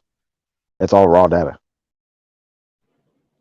Yeah. Okay. So you're viewing. Do you have to view it, or you just take the measurement by how long it takes for the beam to get back, and at what angle you have to shoot the beam from? Right. I have to sight the reflector, so I have to actually get crosshairs on it, and then the machine does the rest. What's the viewing distance of the crosshairs? Depending on what you're doing. Like I said, I've done ones at 1.5 miles. It would basically depend on the size of the reflector you're using. The bigger the reflector, obviously, the easier to find it would be, or it'd be easier to find it in the optics. But the smaller, the more accurate. Yeah, but at what point? Say again. You cut off. You said at what point? Can you hear me now? Yeah. Go ahead. It's me. Go ahead. Yeah, I was saying the difference between the point where you're saying that the reflectors are dropping in such a way that's showing obvious curvature. What are you using as frames of reference for that? My reference point. So my zero, my setup point, wherever I'm set up at, that becomes my reference. And you're saying the. So when I set it up, I can start. So, like I said, it records. So my first step would be setting it up, measuring the distance from the surface to the bottom of my instrument, and then putting that in the instrument. That instrument then creates a zero. So everything that I do from that would be a reference to that location. And how are you establishing that the other location that you are viewing is truly the drop you are saying it is, and not like maybe the way you're viewing it or your ability to even view it in the first place at those distances to say that it's dropping because of this? If I can see the reflector, I can get crosshairs on that reflector, it works. Yeah, but you need to actually measure more distances, right, to see the crosshairs continuously drop and drop and drop and drop and drop. It's not a one shot thing. You would do this 10 shots at least, and over those shots, the machine that you're using, the total station, is going to record the elevations, the distance, and it will also record the drop from your reference zero. Okay. So okay. Hold on. And you're not measuring the whole thing in one go, right? You're doing this in sections. Yes. Obviously, sections. Yeah. So why wouldn't the machine that you're saying is, formulating all that information together for you, putting it in a neat little package to show you what you got? Why wouldn't that machine itself? Is this a program of some kind or what? Yeah, for this situation, it would be a program. So why wouldn't the program be programmed with information based upon what it's supposed to be correlating it with, but simply to present to you as this is what it is, kind of thing? And why couldn't that be sort of why couldn't that be, a bit of a? It's only tallying the data that I put into it. It's not tallying a fixed number or fixed. Okay, so it's just. It comes back to you. You're the one doing it then. You're tallying the information upon what I was just saying the computer thing was doing. You've been programmed with the information that's incorrect, we're saying. That's what we're saying, bro. That's not what it is, though. That's not the same situation. Because if that were the case, then when we use these tools for all these other projects, they would be off. Why would they be off? It's all going to be based upon either one model or, one or the other. Okay, so distance would you agree that the distance between myself and the reflector would be accurate? I mean, you know a mile, you know 2 miles. You can calculate that. You can measure it. You can verify that, right? Yeah, so I'd say they'd have to be able to do that with a light or something, just bouncing back if they're catching it again, bouncing it off Okay. something. So, and then that you could easily verify elevations from your point and an elevation to wherever point you're standing at. That's doable. The elevation is sort of what is getting me, because I don't understand that the light's hitting something right, and you're saying that you have to either tilt or tip or tilt something to get it to hit that light at different angles, and that's what's telling you that's what's going on, because you are having to do that. Well, imagine. So you watch football, right? American football. You know the linesmen with really. the numbers, or any sport where they have the linesmen with the numbers on it, 1, 1st, 2nd, 3rd down, and all that. Imagine someone standing a half a mile away from you. That's all it is. It's just a box with a little reflector on it, and I have to find it. So if I can find it and I can see it, that means the machine can then record that data. So all it's recording is the distance and elevation from where I'm standing at. And when you do that over point after point after point, all it's doing is giving you that information, and then then you can set it to go, well, what's the differential between my zero, my horizontal, and then those numbers are going to tell you whether or not there's curvature, because it calculates the elevation, it calculates the distance, but it also calculates the elevational drop from your reference. That's why reference points matter, man, big time. Yeah, but it's not calculating curvature; it's only calculating an elevation drop. Yeah, but when you but the important part was what I said is when you created that zero, that's what you're doing. That mean line. But see, okay, so let's say I take 10 shots, and all these 10 shots are below my elevation, which means when in my total station, I have to look down and find the reflector. Well, I've taken all my shots. You have to show them repeatedly go below it, not just bunny hop and do them in sections, because it's all going to be the same in sections, right? You need to show that it is actually repeating by doing it at longer distances, I think, maybe in the same shot. Absolutely. So you'll have someone go 100 yards, take a shot, then you triangulate. You point your machine to another spot that you have the location of. Then you check it. When you do that check, all you're really checking is to make sure that your setup, your numbers didn't change. You didn't bump anything, nothing moved. Then and as you're saying though, you're never actually seeing curvature, are you? I've already put it perfectly before. It's like, what are you measuring? No. You're calculating drop, but you're not measuring curvature or witnessing curvature. No, you are. You're measuring. No, you're applying R in there. You're just applying. That's what that Nathan guy was talking about all the time. Like, that's what they're saying. You're applying the R in the situation that's not there. You're not measuring it. Very easy. You are measuring it. So, well, again, if I take 10 shots and I get the elevation for each one of those points, in that saying, that means on a graph, I could show you the elevations as they go to each point, right? It will kind of look like mountains or whatever, blah blah blah. Right? Yeah. Okay. Well, in doing that, what I can also do is set up a control line, a mean line, a horizontal, a zero, however you want to term it. This is a line that I've created, and I take a shot. Yeah. So what happens is that total station, that computer, takes that reference of a mean, and what it does is it takes shots. It will basically give me the measurements, how far down, elevation wise, it is to my elevation points. So that verifies, okay, that's my machine says that's 300 feet.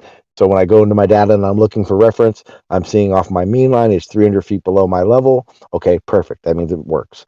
But what happens is when I graph my mean line to those elevations, those, for instance, halfway down, I may be 100 feet below, and then 5 more shots, I may be 250 feet below. And where the measurement happens is from that 250, from the mean line, that zero that I've created, it may be 300 feet below my mean level. That is curvature. That's a measurement of curvature. I know for the most part, Sean, that you're a pretty honest individual. For the most part. For the most part. Now, I'm going to put a scenario to you. If I wanted you to build a structure, Sean, that was say 10 kilometers in diameter, okay, and from a central point, I want you to build that structure that is perfectly horizontal to that central point. Okay, Yes. perfectly to that very central point. Okay, you would agree that you could do that regardless of what the topography is of the ground underneath you, that you could actually do that without having to know the curvature of the earth whatsoever, couldn't you? Yes. Just by using a central Yes. point. Exactly. Exactly right. So you don't need, so this curvature of the earth stuff, and that's how they built CERN. They had to calculate in the curvature of the earth to build CERN and all that sort of stuff. It's complete and absolute rubbish because you're working from one central point, But Sean, one central point. I don't. I have to look, but I don't think it was built that way in CERN. It may have been, but I don't know for sure. But if Yeah, you're pretty doing sure it was. What you said about building a horizontal from one reference point, do that, yep. sure. And that's what they Absolutely. had to do. That's what they had to do with CERN. They had to build it completely horizontal because they're firing photons through these tunnels that have to be perfectly horizontal and level all the way through, right? And perfectly straight, right? And apparently they had to take in the go. That would be the one thing that I from what you said that I would have issue with. Conflating her horizontal and level and straight. No, well, okay, yeah, but I'm saying perfectly horizontal from a central point, from that central point. I don't know. Like I said, I don't know, but it wouldn't be level. It would be straight. Sean, would you say a line drawn from one point to another on any elevation, even if both points were of differing elevations, would you say that would be a straight line? And could you make that straight line in reality, do you reckon, at what distance? You could do it at any distance. Straight line can go forever. I'm saying physically, like, do you reckon you could do that on Earth? Like, because if it's a globe, right, and you try and make that straight line, you're going to have to go through the globe. You're going to have to go through the basically the ground at some point because it's curved. But on a flat plane, there'll always be a straight line that won't need to do that. Yeah, you're talking about a tangent. That's what he's describing, I think. Yeah. Going slightly down has to go through the earth. Yeah, and then out the other side. Yeah, you're just describing a tangent. But in your mind, it's more practical to think if you did actually build a surface that you could say is truly just as straight and level, or whatever word you want to use to describe what we know we're talking about is, right? And you made that as far and long as you wanted. At what, is it more ridiculous to think that at, a few kilometers or miles, that thing's going to be way up in the sky? Or yes, I think that's a bit more insanity type thinking. I wouldn't think it's insanity unless you did it.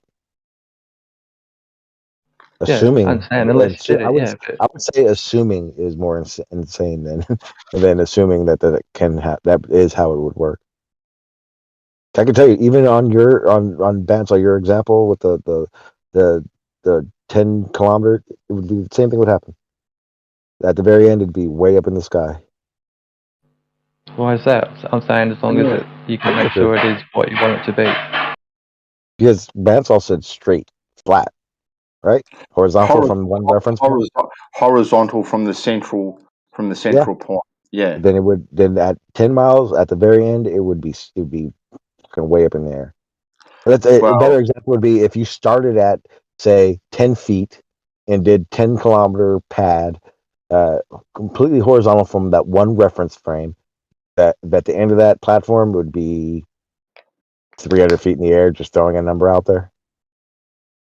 Yeah, look, I don't know how big CERN is, so that's why I brought that up actually, because they say that CERN takes CERN's like fucking 26 miles or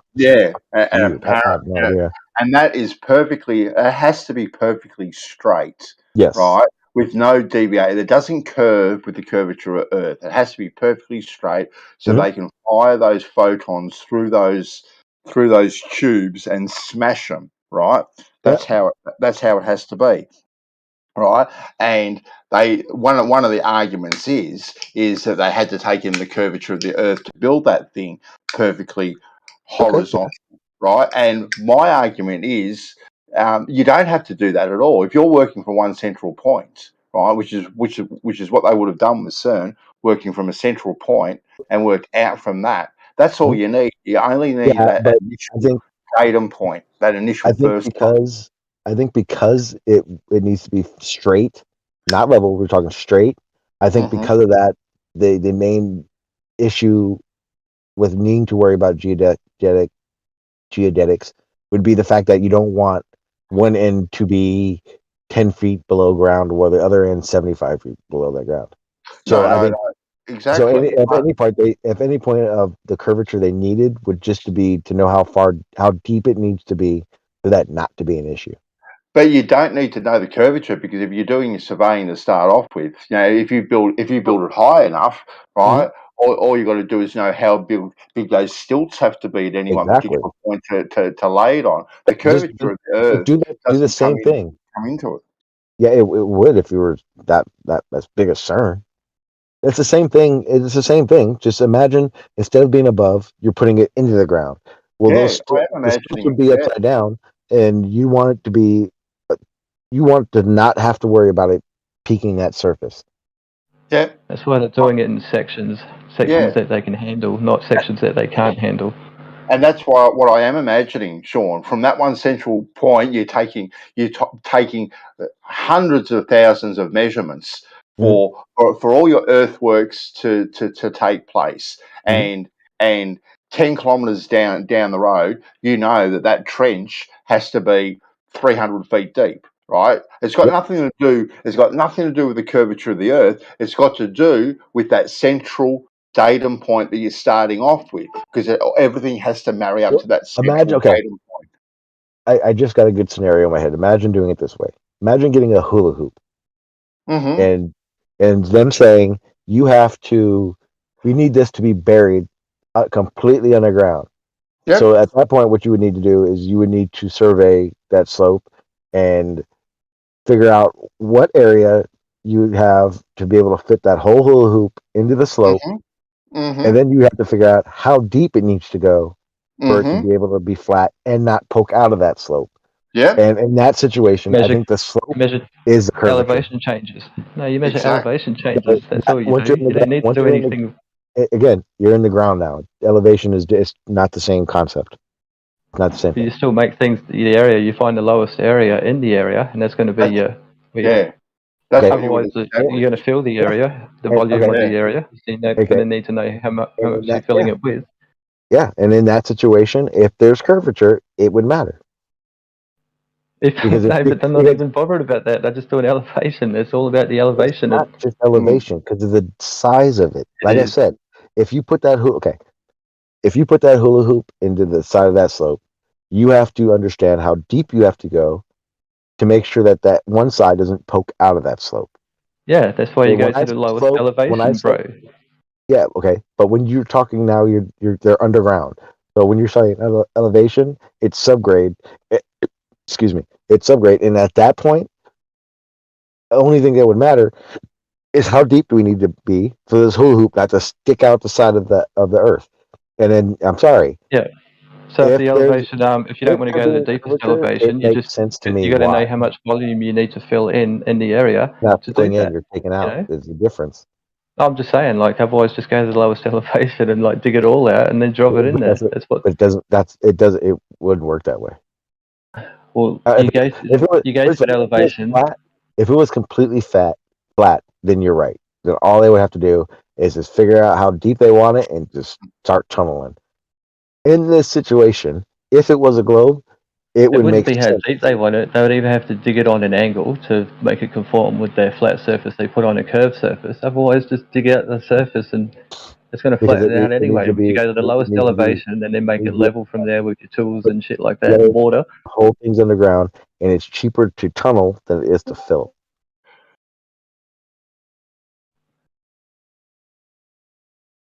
If that were the case, they would just put it on top of the surface of Earth. But they don't. They put it underground. It needs to be void of everything. It needs least vibration. It needs to be as straight as possible.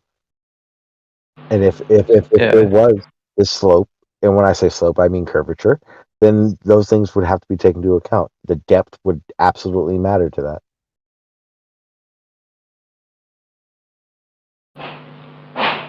Sorry, I think I missed the first part of the argument, or because I don't know, I don't have a problem with that or what you just said. No, I'm just brainstorming it out. My phone's about to die, and it is 2 o'clock in the morning. I'm actually gonna get off. Damn, Sean. It's been a good Dandy, run. Alright. it was nice fun. meeting you, I Sean. enjoyed it. Absolutely, you Yeah. too, one of us. I hope we do get a chance to talk again, just because you're a cool dude and you're not an asshole, and I like talking to you. You're fun. That's Bandsaw, you're an Yeah, asshole. I can be, but As as always. long as As we're cool, we always. can both be assholes. Yeah. Yeah. No, but yeah, we'll talk again. Bandsaw, I hope I never see you. Yeah, sure. All right, buddy. Catch you later, man. Yeah, you have a good Later, night, man. Sean. Yeah, have a All good right. one. Good job.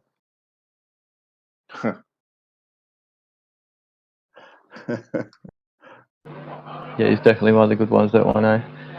It's a good. I've had a lot of good times with Sean over the years, actually. Especially when he had his own stream back in the day, talking 3 years ago, 3 or 4 years ago. Spent a lot of time over there. It was actually really cool. Had a nice fair platform. It was a fair platform. It let everyone talk and what pretty much like here. Everyone got their chance. It wasn't too aggressive. Yeah, definitely.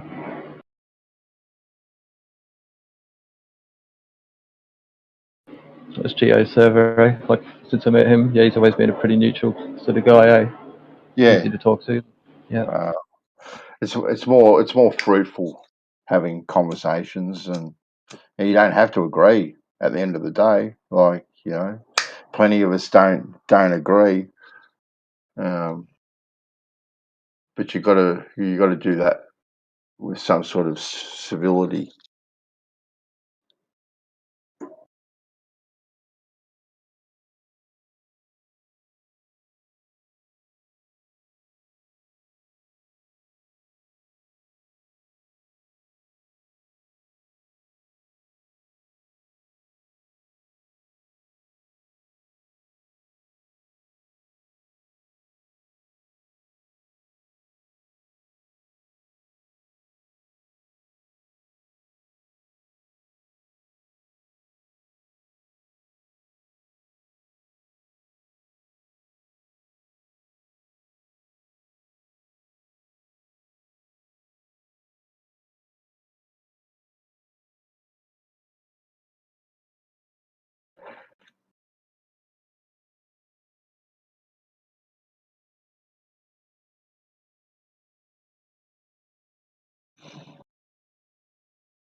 I like his idea of a rotating disc floating through space. That was funny. Yeah, that was pretty good. Yeah, that's not something I ever would have jumped on board with, if that's what was going down and shit. I just would have thought, well, I might as well just keep believing in spinning balls. Not at all. Not at all. It sounds very much like a flat Earth society concept. I think I've seen it there. That sort of thing. This disc floating through space. Or doesn't it accelerate upwards through Yeah, space? it has the Yeah. 9.1 seconds or whatever it is. Yeah.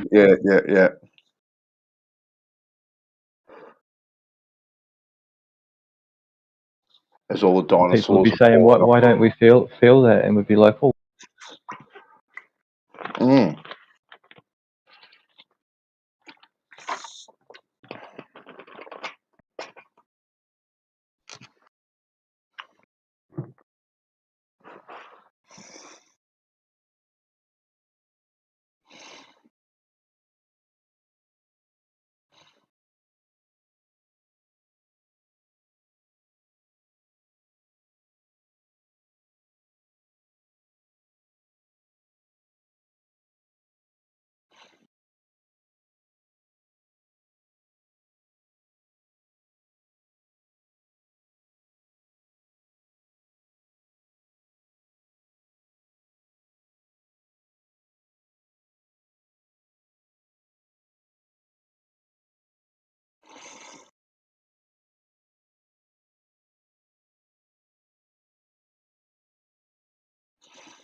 Concave is just as crazy as globe.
You plotted the Earth yet riding with your sextant?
If it isn't the infamous gin CBR1.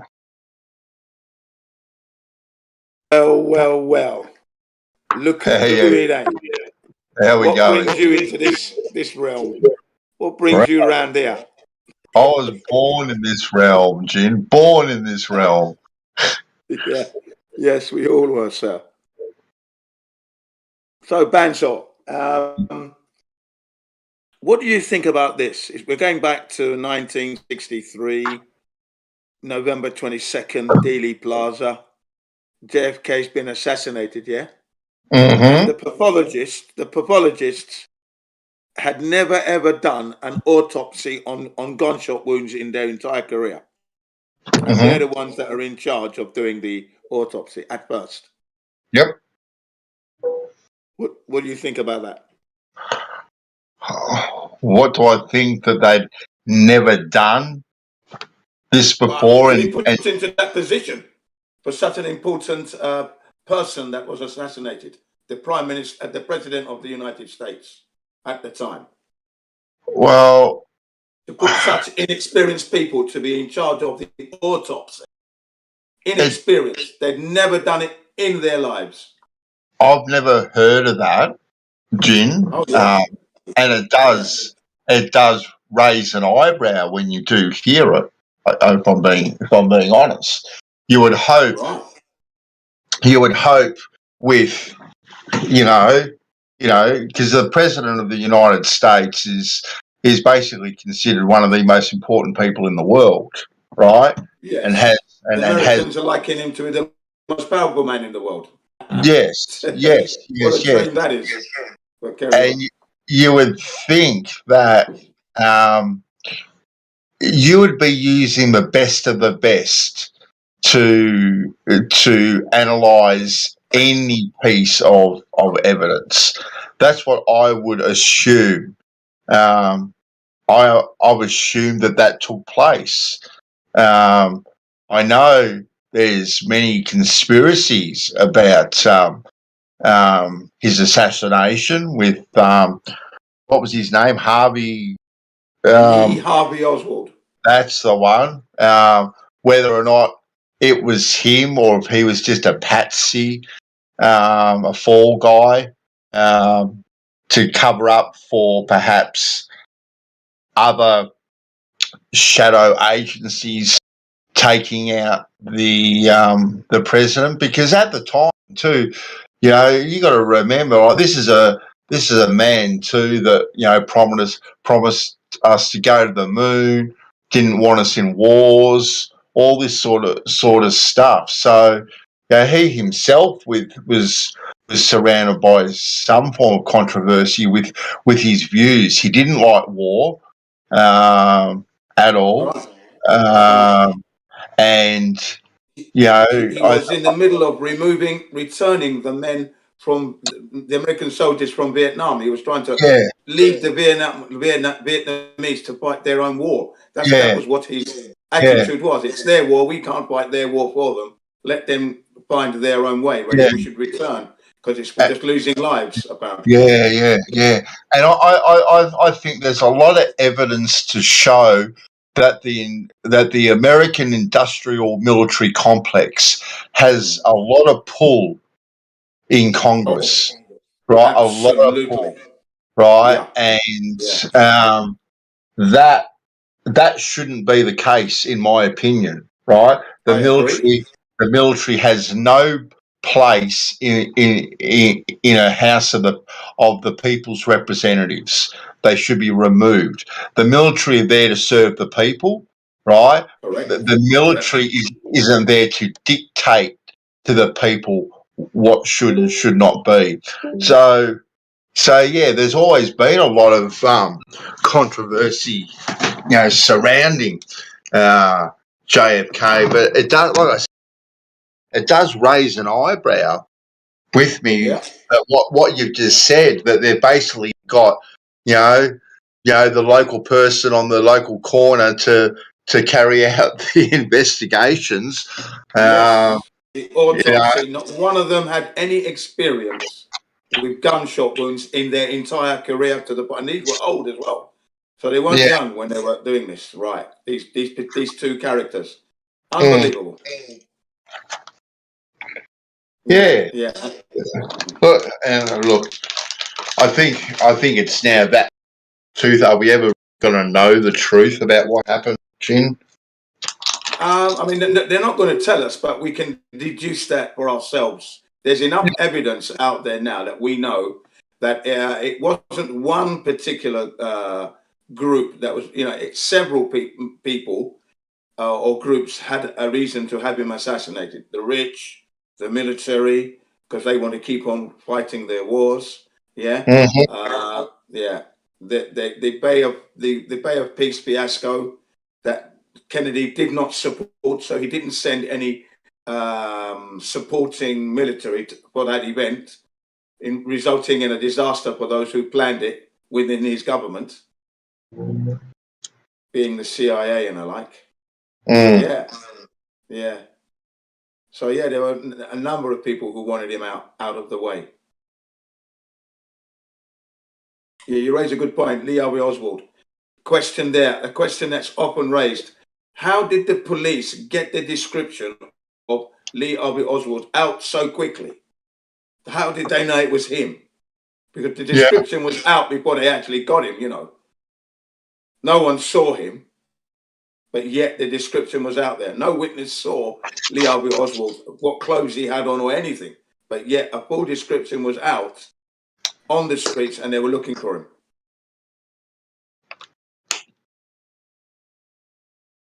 Yeah, it seems pretty amazing that this guy, from whatever story it was, with his little 22 rifle or whatever he had at the time.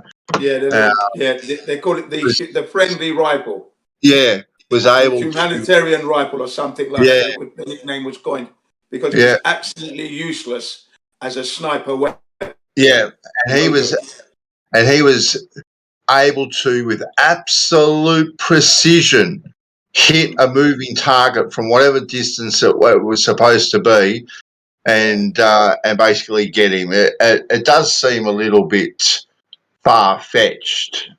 It does. There was a tree obscuring his view. We mustn't forget that there was a massive tree in the way, okay? And he fired off 3 bullets in like 5 seconds or something like that. Something ridiculous, really, really quick. And even the best marksmen couldn't do it that quick. Although they did use a different rifle and they were able to achieve quite a high rate, but not with the same rifle that Lee Harvey supposedly used. His fingerprints weren't even on the rifle. That's the other thing.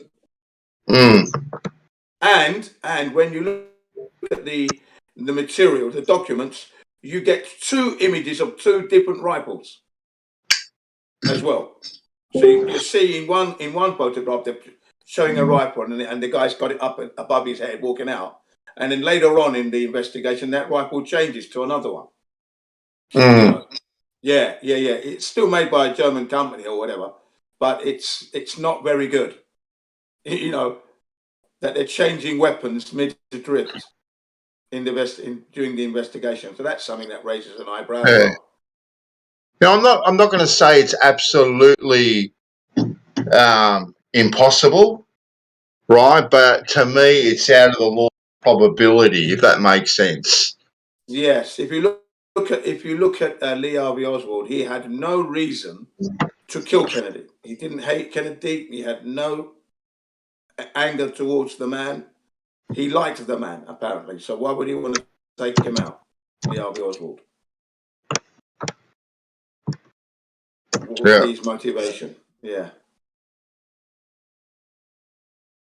At the time of the incident, he was actually downstairs looking at the what they call it when the cars are all in procession. Come on, what's the word they use?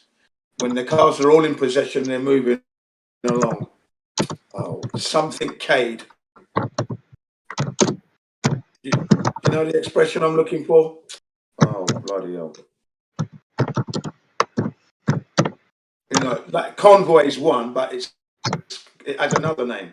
You know, when the cars are moving, the something cavalcade. I can't remember the name of the word now. It escapes me. But he was watching the cars go by down on the streets. So it couldn't have been him. Mm. Yeah. What's it called? Shit.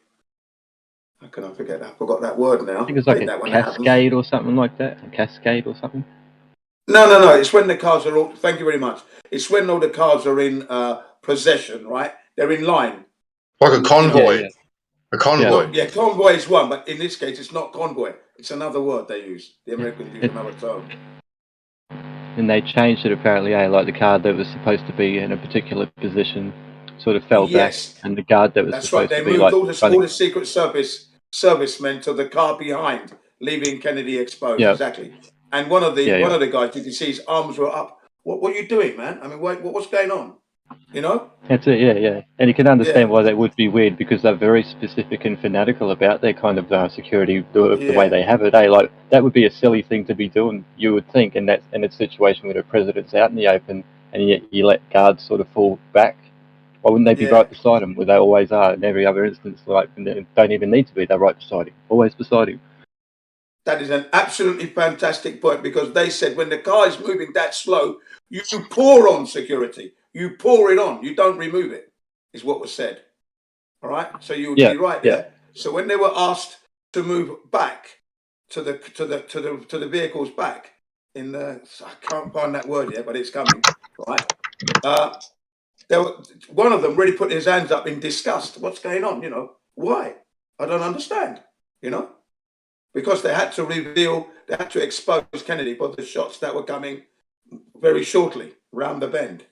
Yeah? Yeah. Give this, and He's in following that orders. area there were supposedly 4 teams of shooters. 4. From what I understand. 4 teams of shooters, 2, 4, 6, 8 men were shooting at him at the time. 8.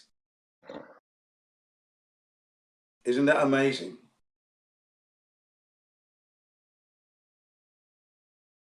Mm. Yes. The world is not what it seems, Jin.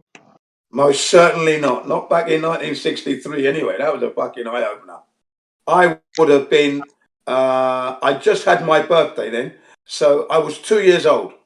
My birthday's November 18th. My brother, my youngest brother, later gets born November 22nd, would you believe? So we're never going to forget the Kennedy thing, because my brother's birthday is November 22nd. He was born 3 years later. 3 years later, my brother is born to the day. He was spouted as the. I'm gonna put it this way, like the Great White Hope type of thing. He was going to be the hope of people for peace and prosperity and all that sort of stuff. You know, the guy could command the attention of his audience. But he just opened his mouth, and you know there are certain people that speak a particular way. When you go back in history, Jin, and you listen to speeches, and he had this cadence about him that was able to revel the people together, and the people would follow him anywhere. They would follow him It was anywhere. the integrity and the way and the emotion behind it that captured everyone, you know? I mean, when he went to Poland and he said that I am Polish in Polish, I mean, they all melted. In fact, they said more people came to see him than they would go to see their own president, wherever he went. Such would be the turnout. How many presidents in any country have ever spoken about things like secret societies and such, which should be probably looked into and looked at? Look, when you hear somebody saying that, no matter what else they're doing, it's like, who are they? You know, where they come from? What's their true situation? You don't know, but because they said that, it's like they could be a gatekeeper. I don't care. That information is good information, and whoever you are, you should be saying that shit. Like, you know. Yep. But Yep. nobody And else that's says why it. he You know, said, didn't Kennedy said it, and he got shot a week later or so, or 2 weeks later, or however long it was. Yeah. He told the truth.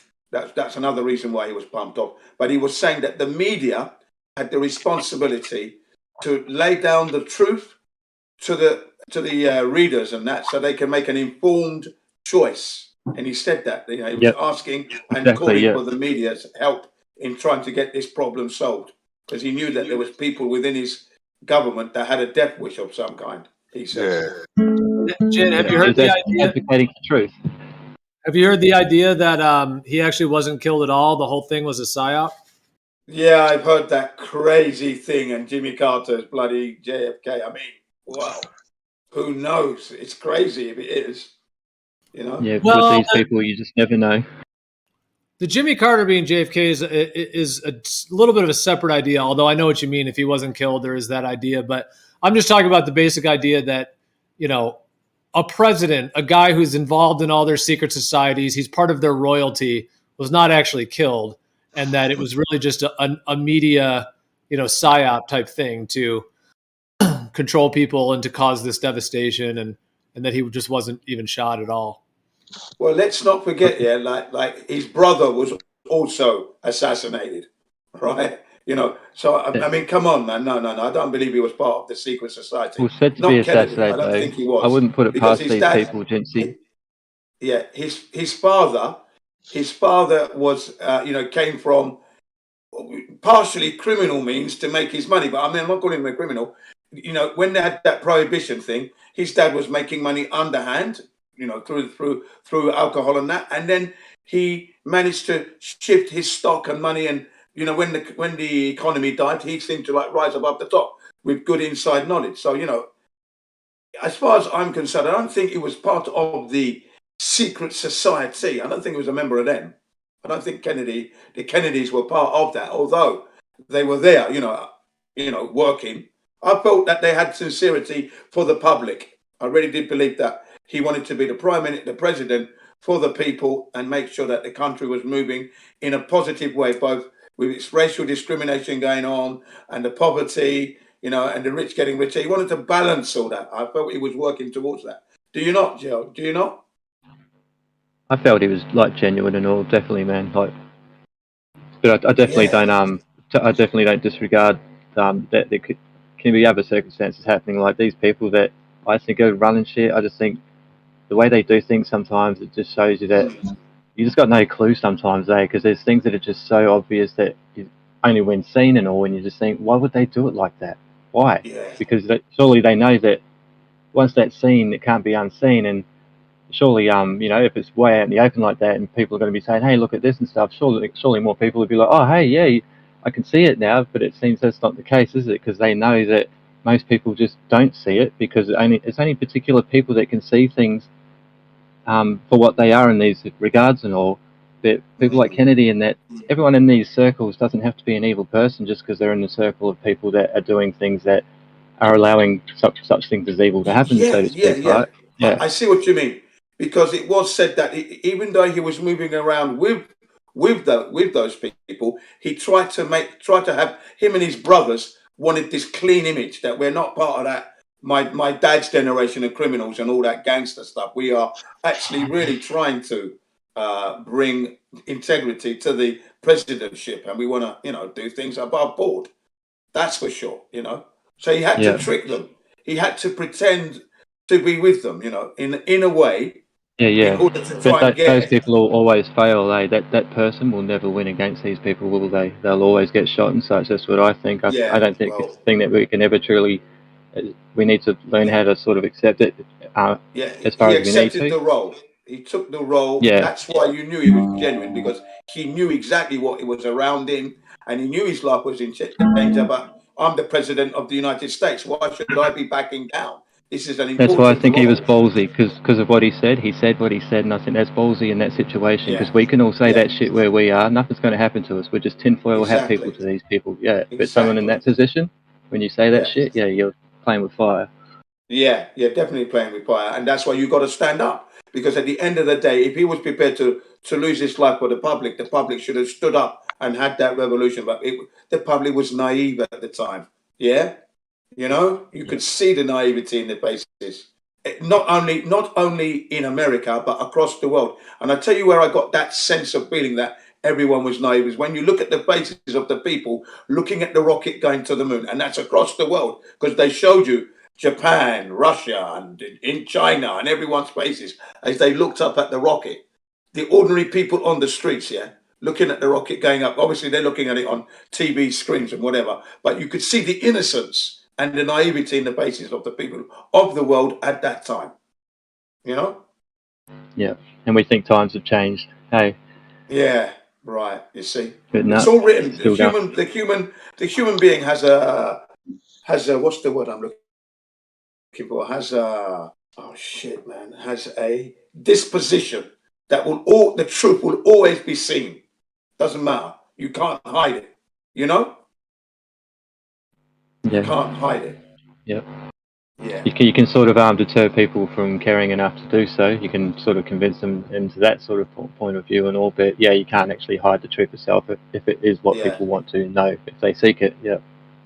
Yeah, the truth's got to come out. You can't hide it. It cannot be hidden. It's just impossible. And with the JFK, assassination, it's clear that JFK was he was a just man. I felt a man of impeccable integrity, without a doubt. He may have been cheating on his wife. I mean, okay, he had his womanizing side of him there.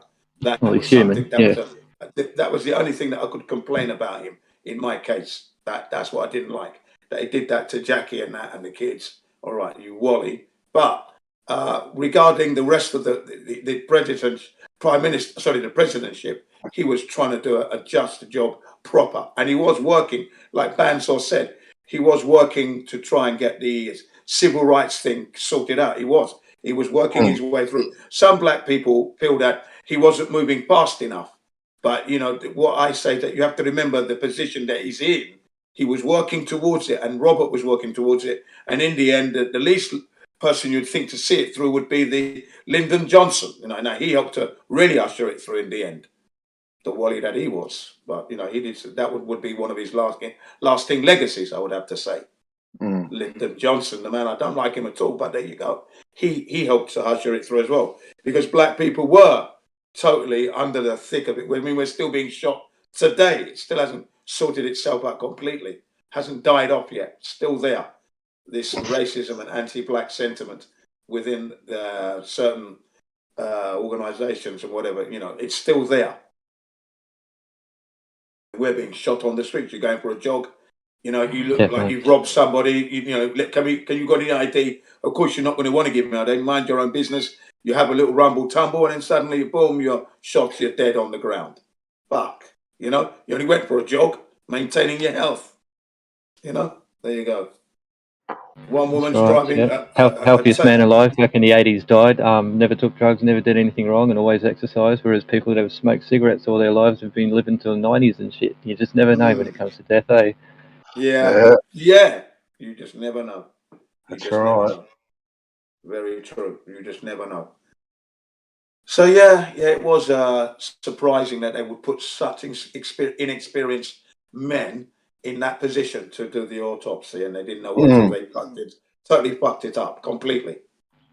Well, they put inexperienced men in positions of government and such to rule our world, right? What experience do they have in things like science and engineering and all that kind of stuff, things that can be beneficial and all that to humanity? Like, what do? They just allow shit or not allow shit, pass shit or don't pass shit by what they think is and is not true. But you'd put true geniuses in charge, wouldn't you? You'd make them, you'd glorify them. You'd say, be at the top of our society, do shit that's going to make it awesome for us. Oh, it really is awesome. You can have all this better shit. You get the better, like, whatever, more money, fucking best house on the hill. You give that to those people. But we're giving it to people that we don't even know who the fuck they are and how they even got in there most times. Exactly. It's all close-knit, isn't it? Very, very close-knit network they've got going on there, yeah.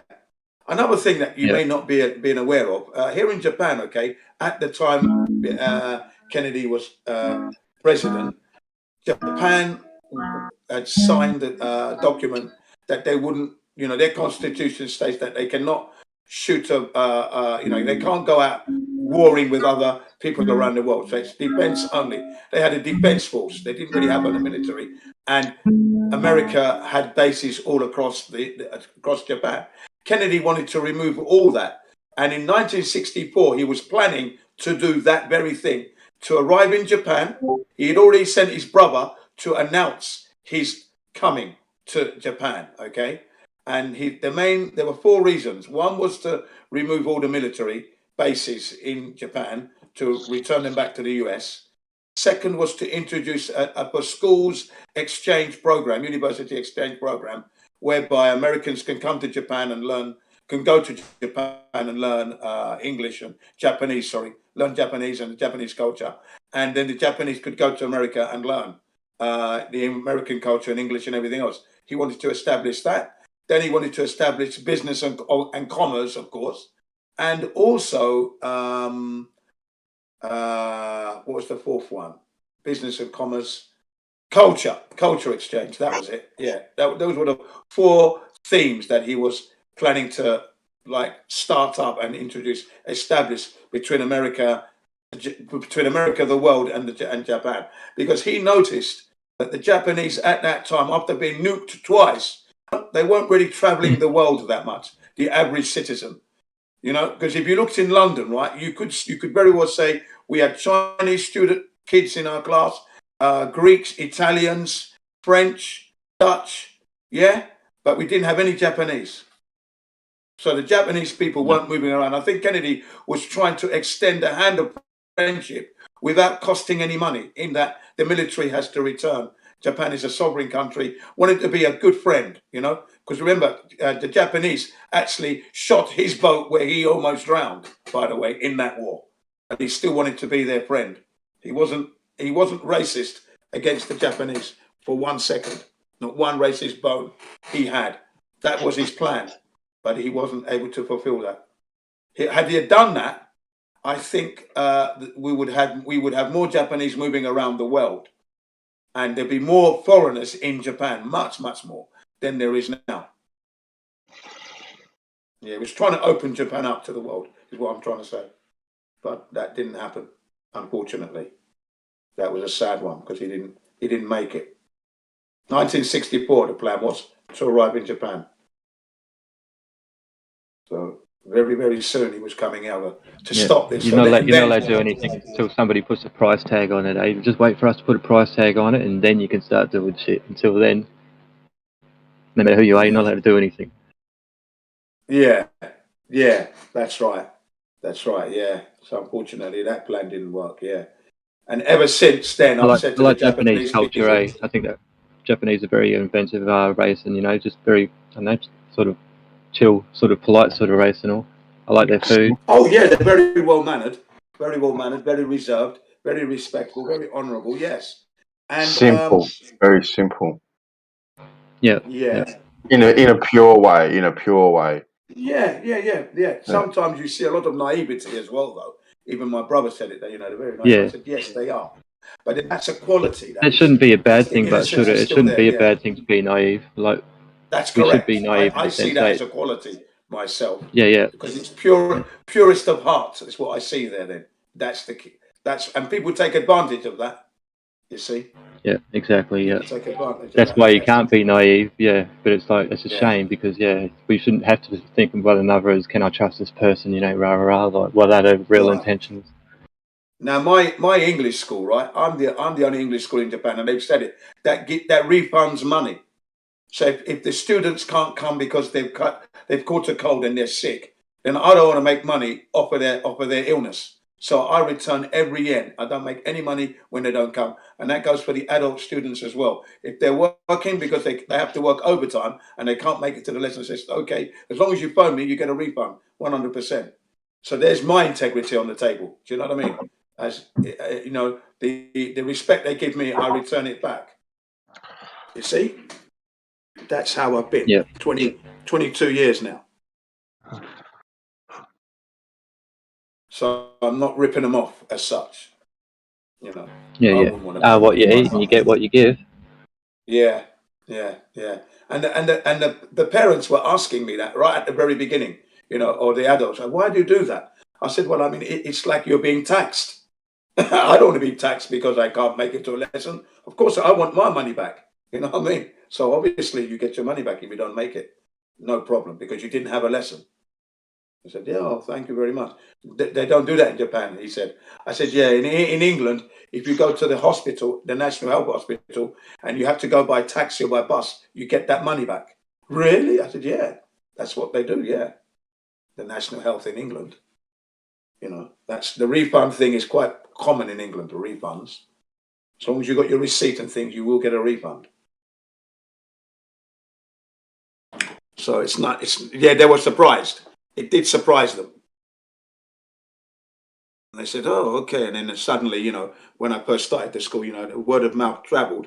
And then I was inundated with people to want to come and learn. And the word, you know. Yeah, a lot of people would be surprised what you can get in like Cuba compared to their countries, eh? Like Cuba can give you some things that are like far better than what we get. Yeah. I mean, look at Cuba. This is Fidel Castro's Cuba, yeah? Look at what the emergency services did to the 9/11 first responders, you know, because some of those were suffering from the 9/11 cough and lungs disease, you know, they were having a hard time, yeah? And the American medical institutions and that said that, well, and the insurance company said, well, we didn't ask you to go there, so you're not covered. You haven't, you know, we didn't ask you to go to this place and clean up. But, you know, so they were stuck. They weren't getting any compensation, any medical help. So the Cubans, and I got this source is from that documentary called Sicko by Michael Moore. Okay, if you watch that, you'll see it, where the Cubans invite them over to get medical care, to be cleaned up and get their health sorted out. And you know why they said they did it? Because they saw them as heroes. You know, and they lined up in their lines and they saluted them as they were getting off the boat. That was such a real touch. That was Cuba.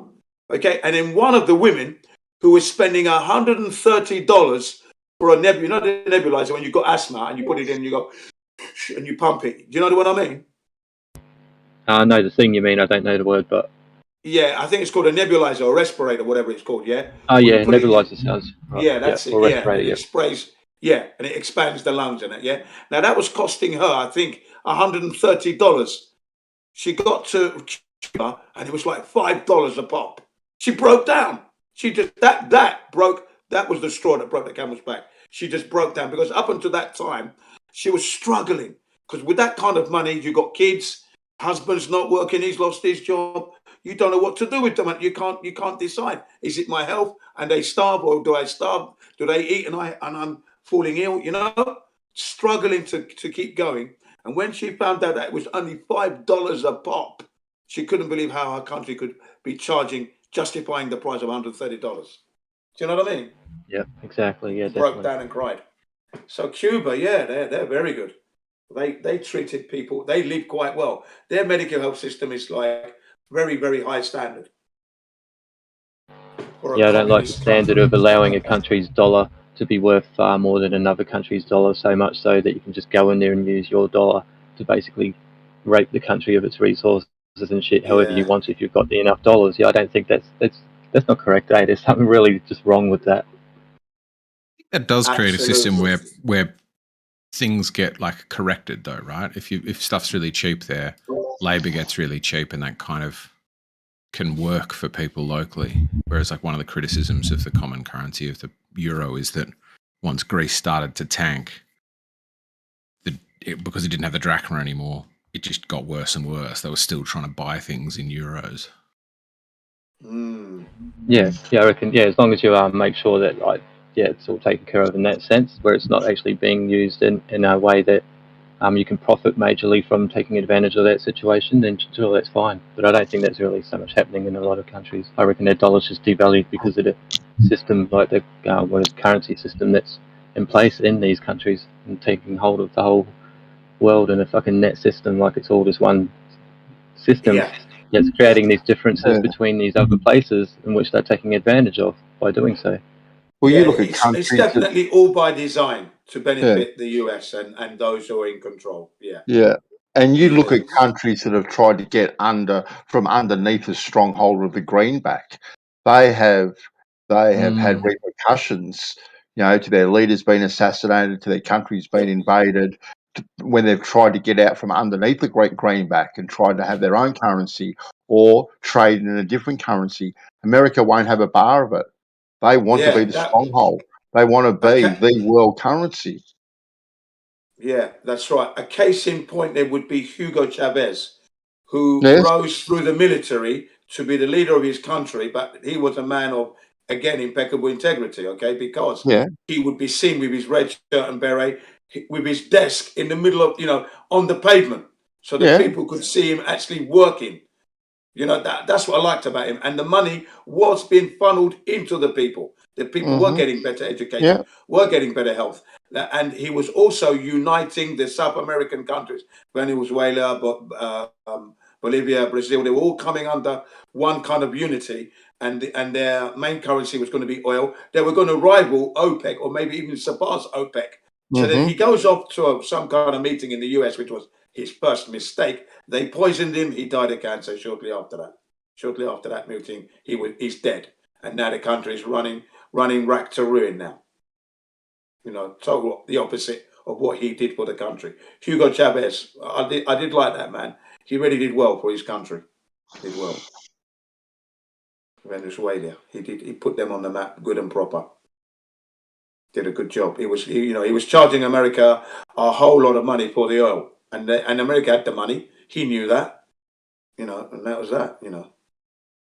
Yeah, they were getting ready to supply the world with oil. Any leader that thinks that they can use the money that they make off their own resources when selling it to the rest of the world are allowed to use that money to help benefit their own people. They get taken out. They get shot. Yeah, or poisoned. Yeah, they're called terrorists. Like was it Gaddafi or whatnot? We've got to get him. Yeah, Gaddafi was trying to unify Africa. That's right. Same story there. He was. All the countries are turned into absolute basket cases with political interference, election interference, you name it. They're turned into basket cases. Yeah. So you see that event in 1963 sort of like center point and punch marked, underlined it, double red underlined the fact that we're living in mad times, because that was mad. I remember my mum was crying, right? And I could see the sadness come across my uncles and my aunties and that, and friends that were in the house. It just took a downer, but wow. And every year they had the anniversary, it would be the same, because they were glued to the TVs back then. Yeah, people that don't even know Kennedy feel sad for Kennedy's death. Like I don't know who he was, and never grew up with him and all. But out of every president that I've ever seen and all, it'd definitely be one that I'd share a little bit of emotion for in that sort of sense. Thinking, it's sad, because he seemed genuine enough to, at least by saying certain shit that I've never heard any other president say to the people on, That's right. If you listen to his speeches and then you watch him in black and white when he's traveling around the world, man, I tell you, that you could see the innocence. It's that beautiful innocence of the people, pure. Yeah, that was. Yeah. I always get uplift when I see those images. Definitely, Other countries that had good presidents like that. Robbed. Yeah. Yeah. In other countries that had good presidents like that, or leaders and such, they just haven't been given the airtime or the time to be told. Their stories aren't told to us because they don't want us to hear those people and see those people, because they're saying good shit, right? They want us to see the people that just say shit to support the system itself and nothing more. Yeah, the good ones when you hear them. You know what I mean? You know them when you hear them, but we don't get to hear them because they're not there. Kennedy was the last voice. I'm telling you, I haven't heard anyone since. Who have you? I like William Cooper. If you know who William Cooper was. Willie Cooper. But he's not a president, is he? No, he wasn't president yet. But it's rare to even hear people saying truth these days and not thinking, who are you? But I like what you're saying, but who the fuck are you? William Cooper, I love that guy. He died outside his house like he said he would. You come to me, you're going to get it right. Where he even said about the Twin Towers attack, the Twin Towers attack and how it was going to go down. He said that 2 years, I think it was, prior, or the year prior. Yeah. And he called us sheeples, morons, didn't he? Because we wouldn't wake up. Yeah. It was very harsh. He didn't spare the... In a nice way, I guess, yeah. Yeah, of course. But I mean, if he's good enough to be delivering information, you're allowed to call people sheeple if you're at least good enough to also be delivering information to sort of help who you're calling Yeah, what sheeple was the and stuff name of his rather than just show? What was the getting name around of his calling. show? The time and the His place. show? Yeah, because he had a radio show that he was always broadcasting. The time and the place, or the place and the time and now. Something like that. Really good show it was. I used to listen to it. Okay. Yeah. I've just seen documentaries on him, I've seen a fair few, and yeah, he just definitely came across as a genuine person. He Oh, had he good was definitely information. genuine. Definitely. That's why they took him out. Because he Well, knew yeah, everything. that's He it. knew. He was right in there. He was right in there. He was privy to, and because he was a genuine guy, you know, he could connect with other people in there, and he'd get what he wants. And then he's telling us what's going on. Yeah, he was brilliant. William Cooper, yes, definitely a Kennedy. You know, he could have been a good president for the country because he had integrity. You could tell when he spoke. Yeah. Oh yeah, definitely. Yeah, I'm glad you said that. Actually, yeah, William Cooper. I've got loads of his documentaries on bookmarked. Hello. I've got a special, you know, one file on William Cooper alone. So yeah, the time and the place. I think something like that. The name of his show is really good show. And then I think he wrote a book, something to do with a pale horse or something. Can't remember the title now. Behold the Pale Horse, something like that. Is that in reference to that saying about death or something, writing, or the writer's name was Death or something like that, or pestilence? Yeah. Because he was into that. He was into all that. Yeah, the Illuminati and the powers that shouldn't be. He was well into all that. Yes, he covered that extensively. Sorry. Well, that's how you sort of know what was sort of going on, by looking at the ones who are into the things that aren't exactly discussed so much out in the open, but sort of seemingly always there in the background kind of thing that you're noticing. And it's like, well, what is this kind of thing? And then realizing all you need to sort of do is flip things. Stuff sort of flipped it, like, you know, inverted it, made it opposite. And there's just so many things that they seem to have done this too. And we just need to sort of flip them back in a sense and see what we get when we do that. And that seems to be where we find actual real truth when we flip them back. And that's where you realize, shit, well, this is actually more sensical. Right? Yeah, exactly. You know, when It just seems, Kennedy are they used to doing that say, on "My purpose fellow," though? Are they doing that because they're evil, or are they doing that because that it just seems to me that there could be more going on than an enemy, in a sense that we think, oh, these are people to be feared or an enemy. Maybe there are people at levels definitely to be, well, obviously there are, but it just seems that the ones that are doing this, in a sense, they're inverting everything so much and so often, all the stuff, right? There could be the possibility that that's being done not to be considered a negative, or, you know, to be something to sort of be feared and such, but maybe we could learn from if we've seen it in the way it could be seen, to actually find truth from doing so, to see that it's a lie, but actually understand why it's a lie, and by doing so, that's it, how you find the truth, right? That could be another you actual begin positive to. thing. I agree, because if once you start finding out the truth, you're meant to change your lifestyle. You're meant to pull away from the system. You're not meant to go out there and put your X on it and keep it existing. Do you know what I mean? You fools. That's why you call people morons, sheep, mentally handicapped. Honestly, because that's wrong. But Kennedy, when he used to say, "My fellow Americans," you knew he meant every single word, right? He meant that. Whenever he used to say, "My fellow Americans," but whenever you heard it, whenever I've heard that ever since, you can tell that person did not mean it. It wasn't coming from within his soul. It wasn't coming from within at all. But when Kennedy you said could hear more heart. it was coming from his heart, from within. That was him saying to you, "You are my fellow American," you know, and he meant every word of that. Sorry, say that again, please. Hi. I just thought I'd try to join in. I heard you before saying truth can't be hidden. Yeah, that's correct. Yeah. I wondered if no matter how hard you try to hide it, it will reveal itself in the end. That's what I'm saying. Reveal itself in the end. I had a thought about it. I don't know what you believe about the origins of humankind, whether we evolved from monkeys or lizards, or it's just natural, or whether God or aliens helped grow us or something. I don't know what you believe, but my point would be, has that been hidden from us? The true origin of humankind? Have they managed to hide that? Is it still hidden? It's a possibility for sure. It's there. I mean, but I don't know. That's a difficult one because I was just born into the middle of this mess. Why do people seek God to begin with? Like, what causes people to do so, do you think? Because they know there's a power greater than them. That's the human disposition. You see what I mean? You can't hide the truth. Hidden, but has that power been hidden by hiding the actual reality itself in the way that what reality truly is, and by hiding the natural order of things, by understanding that you're born confused, only to learn that you don't know when you grow, right? So when you know you don't know, that's how you know how to know, by starting at that point itself. But rather, they've developed a system where we think we do know so many things before we can even talk, because we've been indoctrinated with symbols and shit like that, and ideas and concepts even as babies, and it's still happening as we grow and get older and older. That's taking away that ability to actually truly maybe find answers for that kind of thing until we actually overcome these things first. That discernment has been the discernment barometer is kind of like slightly hampered, so you're not able to discern properly because of all the junk. Exactly. You see, this is why I said to people, "Oh, go on, then, Dawn. Go on." They've convinced us. I was just agreeing with one of us. They convinced us that everything's known, so then we don't learn how to know.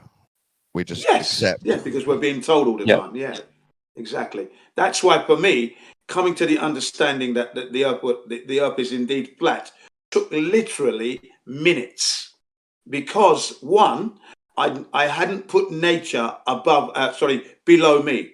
Nature was, I never divorced myself from nature, and I never put nature as I am superior to it. No, I'm always below. You understand? So nature for me is held at a high esteem for me, high position, let's say. And then my experiences. What have I experienced that I missed? As in the title of Stanley Kubrick's last movie, Eyes Wide Shut. So literally, Jin was eyes open, but he was shut because he didn't see the clues. Yeah. So my experiences, and then what was being told to me made perfect sense. Within 2 minutes, I was getting that chill feeling and of stupidity. That's what I mean when I say the chill feeling. That because I realized what I'd missed, because as I'm watching this Mark Sargent's video, okay, all of a sudden it all just came rushing in. All my experience, it's flat, like that. And then I was pacing up and down this classroom, smacking my head because I've been a complete and utter fool. So because I missed the clues, you see. My point is, before that moment when you woke up and you realized it was flat, would you agree that the truth of Earth was hidden from you? Well, yes, of course it was. Yeah. But not truly hidden, right? Until he wanted to find truth for himself, it was hidden, only by that standard, eh? But if he wanted to find truth for himself for whatever reason, what caused him to do so, it will always be found. If you have this patience. Well, yeah, you got to maybe have patience, and maybe it won't be found in your lifetime, but that doesn't mean that it couldn't have been found maybe if we did a particular thing, just because we didn't. So I'm saying there's more stuff that's hidden, and we can find it. Seemingly hidden. Yeah, seemingly, yeah. Dawn, can I ask a question? Yeah, go ahead, mate. Go ahead. Yeah, you said that that we're told that we know everything. Is that by natural means or a theistic means, sort of? Oh, a bit of both. I was thinking of both. The parents are told by the authorities above them that everything's known spiritually and scientifically, and then they. I think that's what. I think that's what tell the kids. Yeah, because I think for me, teachers told me that there's a lot that we don't know, but then church comes and tells that we know everything. Yeah, church and the scientists as well, and the scientists as well. Most scientists don't tell you that they know everything. Oh, well, you know what? They do compartmentalize that knowledge. It's a general idea that we know most stuff already. That's the general idea.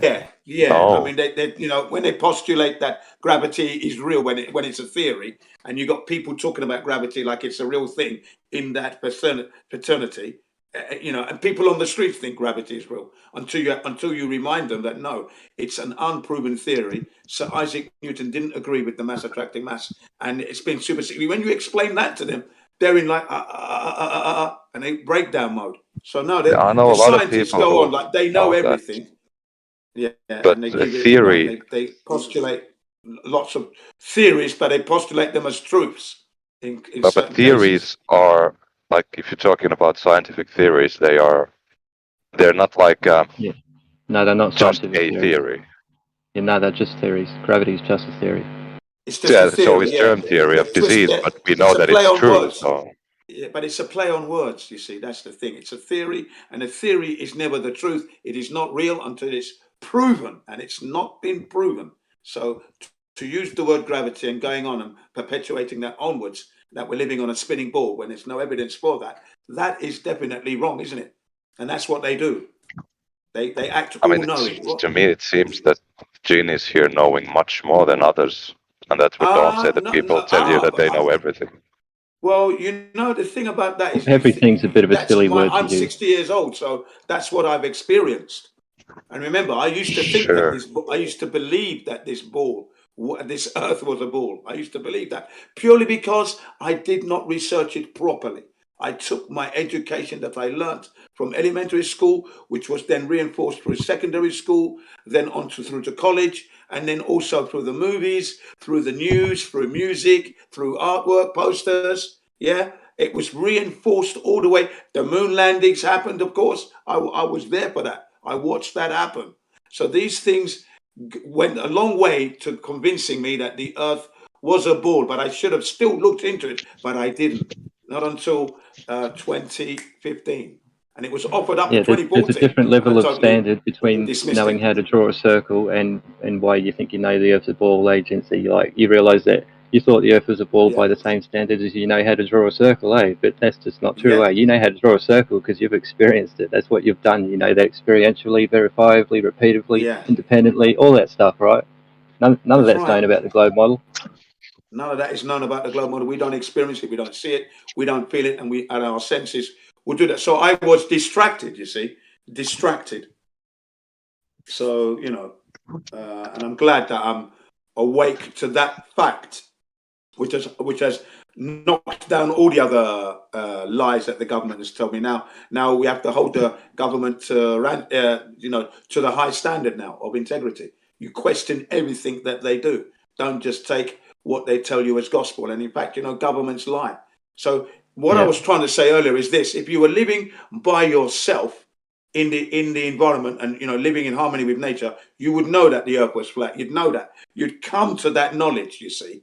You would, definitely, because all the time you're growing up, you would never have thought you was on a ball. There's no reason for you to think that. Everything you see is level, you see, right? But because of the education, and for me, it was perfectly timed with the moon landings. That's it. It was easy for me to think it was a ball. When I heard of flat Earth in 1970, 71 in Nigeria, I thought, yeah, that was a stupid thing to think that the Earth is flat, you know, because the ship's going to fall off the edge, and, you know, and it just went in straight.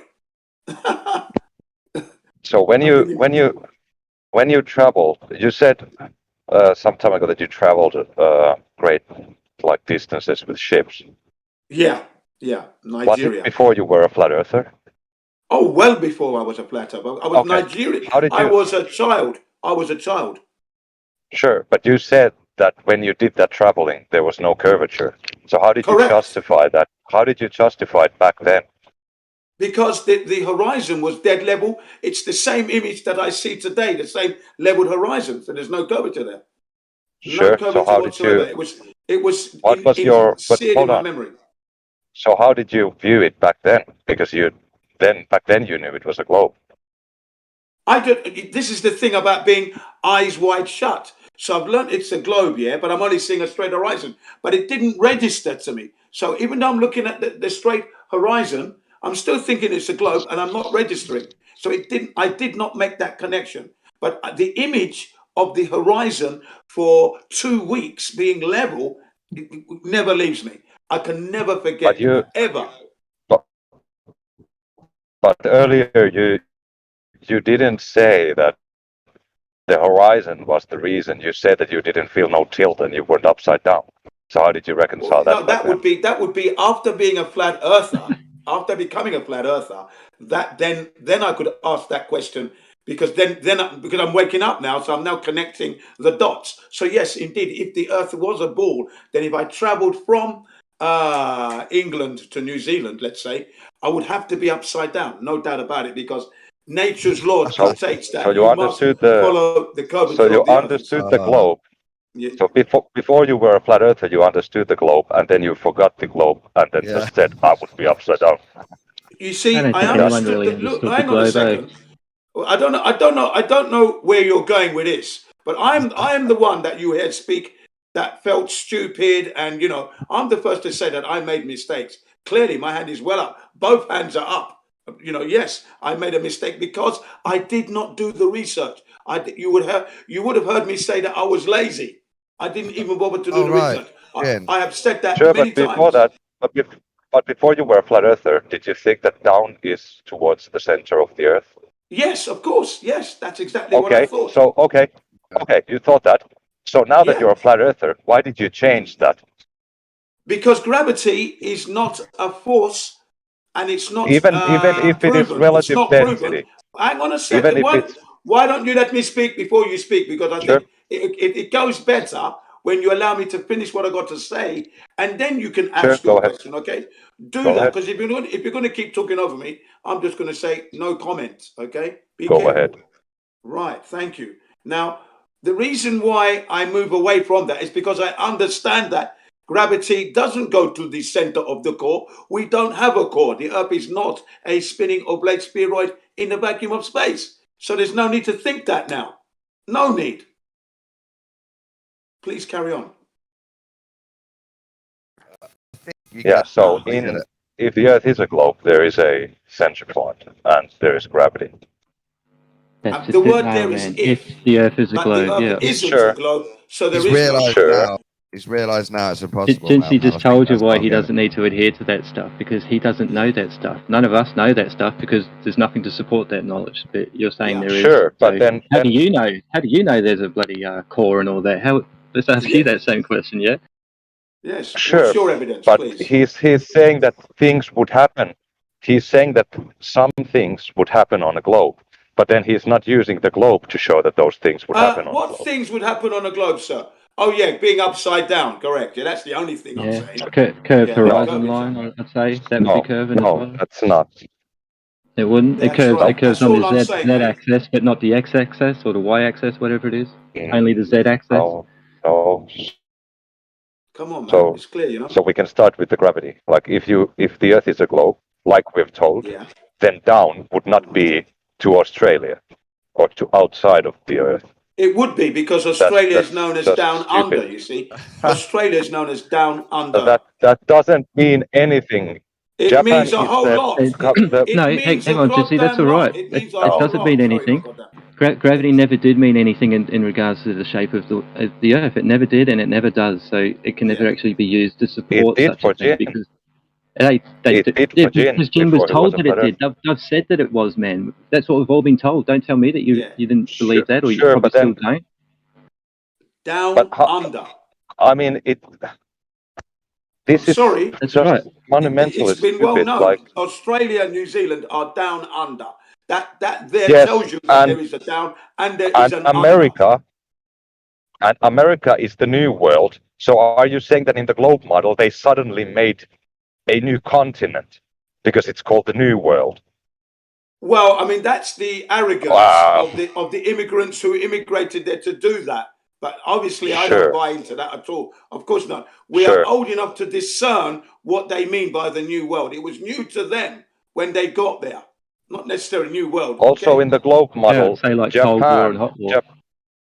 And Japan is the country of the rising sun. So you're saying that in the globe model, the sun rises from Japan. That would be if you're into the heliocentric model, but we flat earthers know that the sun. Hang on, you're not letting me finish again.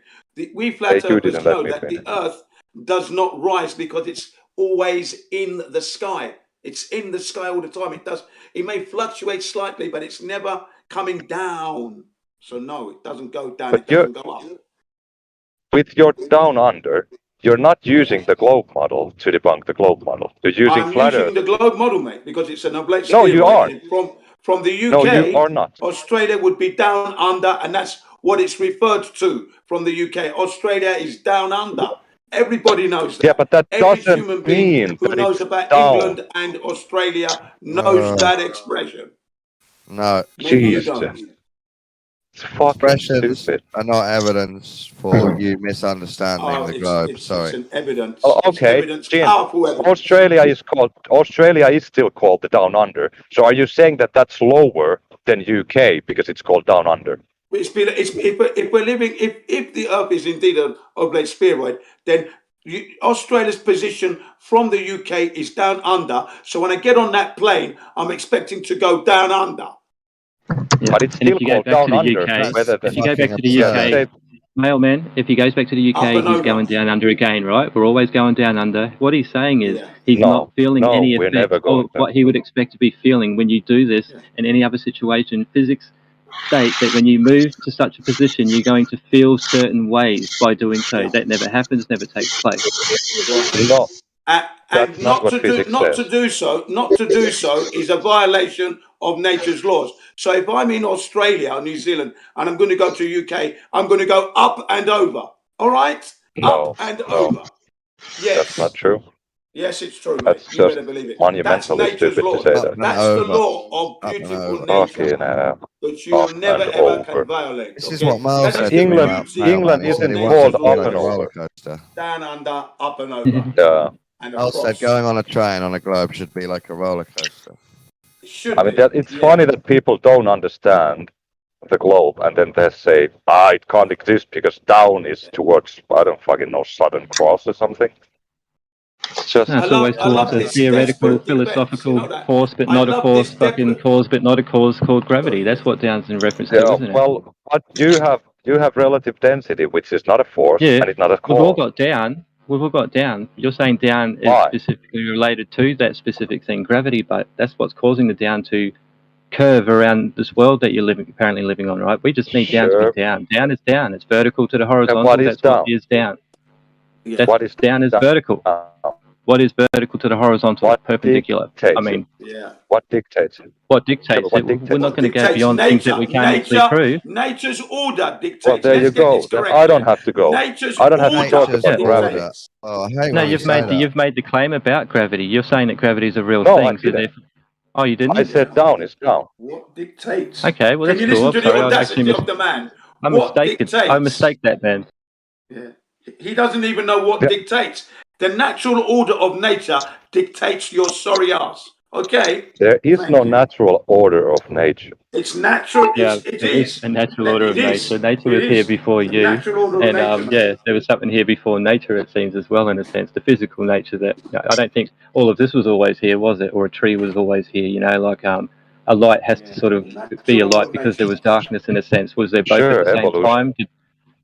happens, Yeah. but I mean, The natural order of it's things. just weird It's to an obvious debunk the order, globe man. You without can tell using by the geometric You and don't need mathematical way physics. in which You don't nature need physics. exists. You know You what? Nature guys. moves, grows in geometrical and mathematical ways. We Keep can saying describe it in natural geometry and order. mathematics. Therefore, there is something behind nature that is of intelligent design, unless you believe that this is by chance, and that would be a bit foolish to be thinking. Yeah. And you don't need physics to debunk the globe. there The is no globe example. debunks itself. The shape is debunking itself through the natural Flat laws. Earth debunks itself when What we got the natural distances in laws? the southern hemisphere. You don't know what a natural law is. You're just going to make one up. I'm not going to make any up. I'm not going to make any up. What natural law do you evident mean? everywhere. Nature's laws are evident everywhere. Which one do you Everywhere. mean? Which one debunks What the goes globe? up will come You will down. go down under if you're on a spherical ball. What? That's What not goes a up must natural come law. down? Sorry, that's a gin It thought. has Yeah. to. It That has is a to. Otherwise, natural law, mate. you cannot No, know it that it's doesn't. going up. What goes That's up Therefore, not a there is a natural down. law. down. There is always a down to an up. Nobody except you What calls goes that a up natural law. must come down. That's Really? not a And law. That's will different. come There down. cannot be an That's what up we without a call down or a gravity. down without an up. There has to be both in order to for them to both actually be But that's the relative, balance right? of nature. Nature's harmony. Exactly. harmony. Nature's See, not duality. that is the Nature's natural actually order of nature. balanced. It's not You're duality. making stuff up. Flat earthers are This is making I am. stuff like up. ad hoc horseshit. No, you see, that's what you are. You see, you are So horse. what, I mean, what you is can- on That's what you won't you be are. off? Can you show me? That's Can what's you coming out of show your mouth, sir. helium going up and then coming down?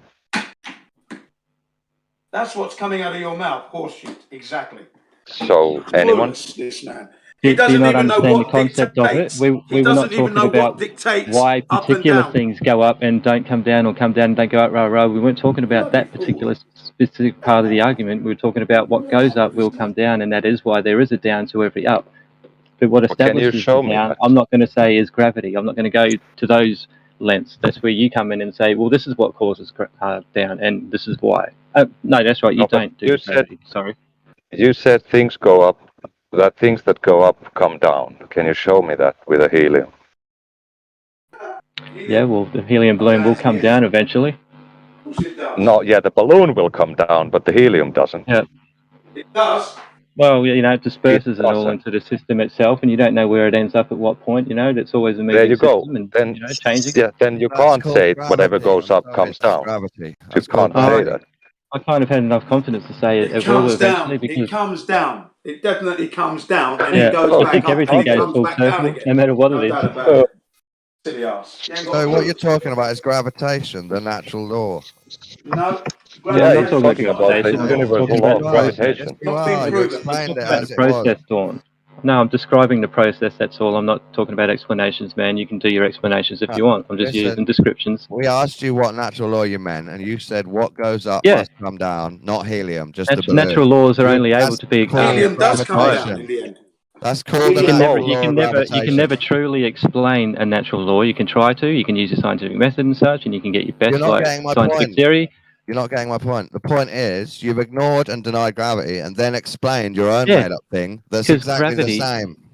gravity goes into the realm of explanations, not just simply sticks Oh, to you're not descriptions. getting And we it. all know things fall down, Dawn. Okay.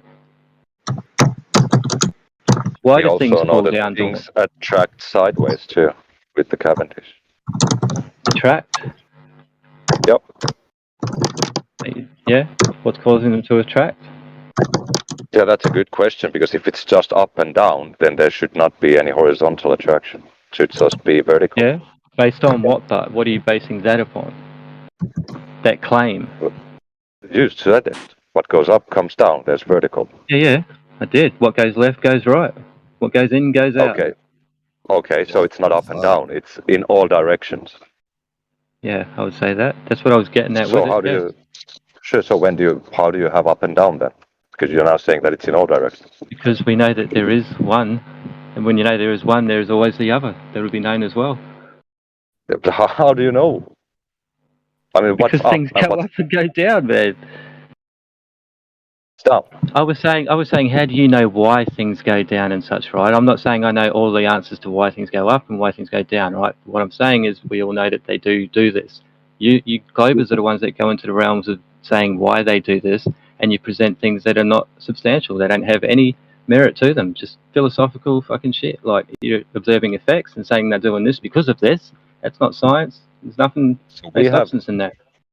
So we have philosophical things, and you have natural You laws do. of nature, which are We only try and philosophical. understand natural laws of nature as best we can, but we try to stay out of the realms of saying, oh, it's all because of this, and this is how this is, and that's how that is, because that's how you start sounding crazy by building models and shit Sure, that can but be very that's easily debunked. What you just did. but it's not my fault up and down. I mean, I know you won't, because you say that it's just God doing things. When did I say that? Shit, I don't know. Did I say that? I don't remember saying that. Much. You did, mate, pretty much. Nah. Well, you said that the natural laws I of said there's nature natural order go of beyond things. the Yeah. physical. You invoked God before that as a definite thing. I so. said behind the natural order of things there is like it's geometric and it's it can be described geometrically and mathematically. Therefore, to me, that points out the substance of proof towards something of a creator, like some form of consciousness in some way, somehow. That's all I'm saying. I'm not saying it did it like this and this is how this took place and rah rah and this is what it is. I'm just saying it just seems natural to think that. If I walked into a bush and seen a painting, I wouldn't think, oh, that's probably just popped up. You know, that leaf probably fell down and past that tree bark there and probably scooped up some maple and dropped that colour right there. You know, it could be possible. You just gave an explanation, a creative explanation, and then said I would never explain something. I just wouldn't do it. I wouldn't say that explanation is the truth, though. That's what I'm saying. I don't give the explanation that that's how it is. That just means you're spitballing and you're not sure. That's all you're ever doing when you talk about gravity with your explanation. Yeah, so why is it wrong for us? Why is it? You're projecting. Why is it wrong? Yeah, and why is it wrong for us but okay for you? Because I'm not convoluting the explanation with the description, or the description with the explanation. Me neither. Yeah. So what is down to you, and what direction is down for you, and what direction is down for me? Is it the same direction? For me, down is towards the larger mass. The larger mass. Why is down towards the larger mass? Because mass appears to attract mass. Why does mass appear to attract mass? What's doing that? That is a good question. But it does. Whether there is a cause or not, it does. Okay.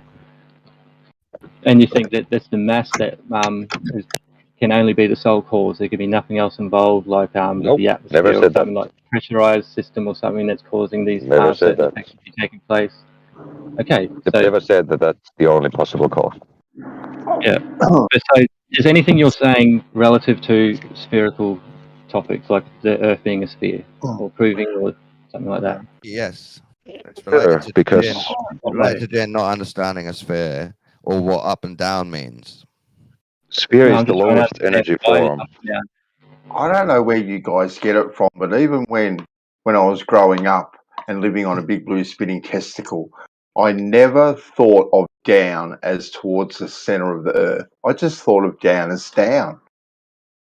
Really, like Sure. this whole. I mean, it doesn't kind of matter. I can also say that it's just towards the surface of the Earth, and yeah, it's good. That's right. Yeah, we can say that. Until you get into a hill. Reality where we don't need to adhere to globe bloody mechanical assumption that it goes towards Earth. You don't say the center. The first assumption is towards Earth. There's an attraction. Yeah, and that's what it is on a globe. It is always towards the surface. Be an acceleration more so than an attraction. Huh?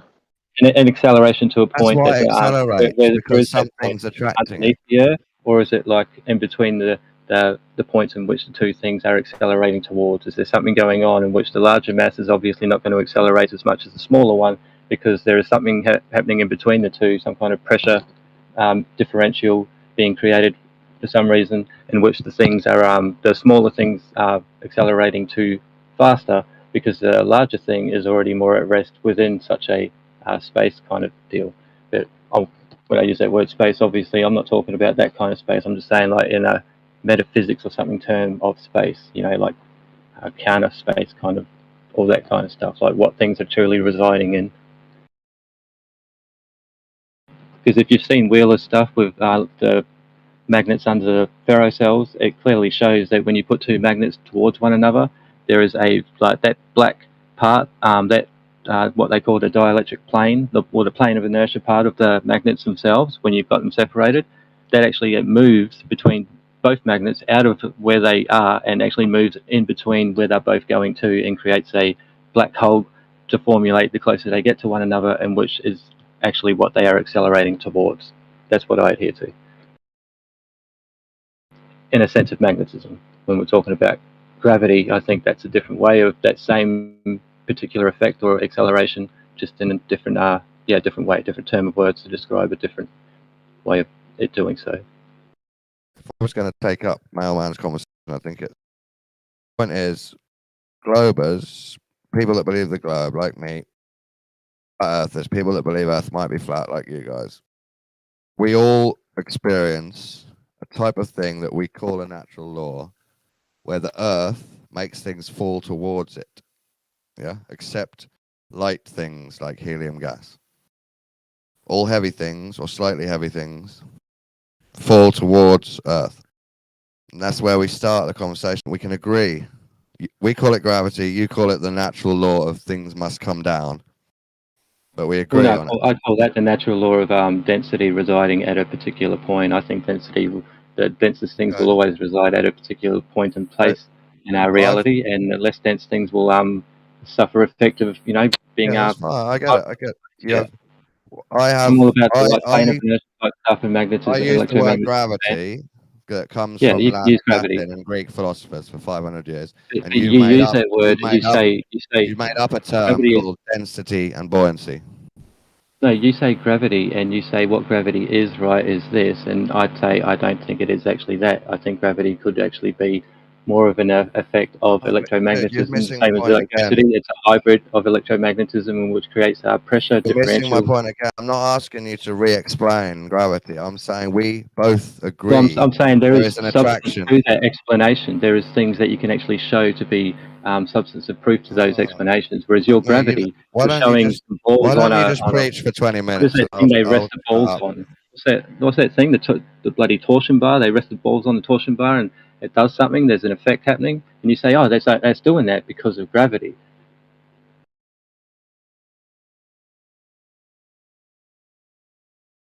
Let me know if you want to hear my point and have a discussion. Well, it depends what your point is, Dawn, because I don't know if your point is. No, until I say it, so you have to make a choice. All right, tell me your point. Point is, me and you both believe Earth attracts things towards it quite a lot. Heavy stuff goes down towards Earth. We agree on this. Yeah. To an extent, the attraction part I'm having a bit of an issue with. But Okay, I won't call it attraction. I'll call it accelerate towards. Instead of a different direction, heavy things accelerate towards Earth. Yeah. Agree? Yeah. Yeah. So instead of discussing the cause and your different understanding, we could just agree Earth seems to be accelerating things towards it. And you could call that an attraction.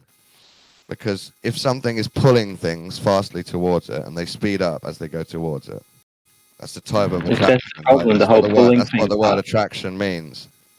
Yeah, that's why I don't like using the word attraction, because that particular thing hasn't exactly been established in any way. But we know that things are accelerating towards something, and the reasons for that we don't know. Would you agree it appears to be attracting heavy things? Yeah, I could say it appears to be attracting, yeah. Yeah, that's good enough.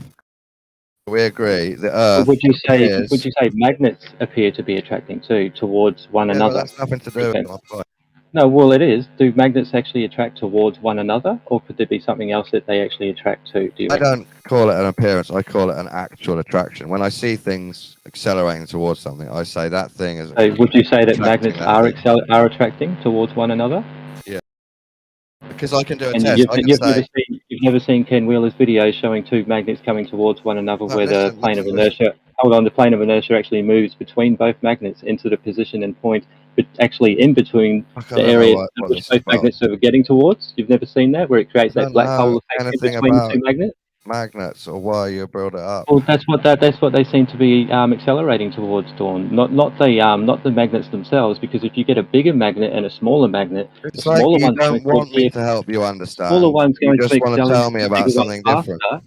I'm trying to show you that this effect is taking place in the world of magnets, right? Magnetism. The same effect takes place in which you're considering to be the Earth, the cause and all. The big magnets you're jumping to me, assuming Earth's the cause or not, like, and then saying it could be magnets or whatever. You said that, didn't you? If I told you the truth, I believe it is to do with magnetism. You said the Earth is pulling things, Dawn. No point. I said it appears to be attracting things. Yeah, this is how you test that the Earth's attracting the thing. I throw a lighter up in the sky inside my room. I throw it in the air. If it wasn't the Earth attracting it, and it was the lighter just happening to accelerate in a random direction, if I throw it up and drop it 20 times, yeah, one of the times it should accelerate a different direction. Why? But it's not. Every single time it's accelerating towards Earth. So my hypothesis, my conclusion is Earth is somehow attracting this lighter. Why wouldn't it take the path of least resistance in a medium in which it can't find stability in? Why would the lighter just float around in the air? If you follow your own logic, that would be upwards into less dense air. Really? So you put a brick in the air and it's just going to float there, is it? It wouldn't just adhere to the ground. Upwards. If you follow your own logic, stuff should go upwards into less dense air. Why? Because that's the easiest path. Yeah, that's how we Sure. come to the conclusion. Earth's That's attracting not it. the direction. That's not the direction in which stuff has obviously found rest upon. But is it? We all know I that we're know. walking on a solid And now I'm surface. saying, I wonder, there must be another reason. It's not just randomly accelerating, is it? It's not going through the path of least resistance, which is up. It's going down every time. I wonder why. And if you do this we enough, all wonder why that's on. You come don't to the wonder why. You say conclusion, you know Earth's why. attracting it.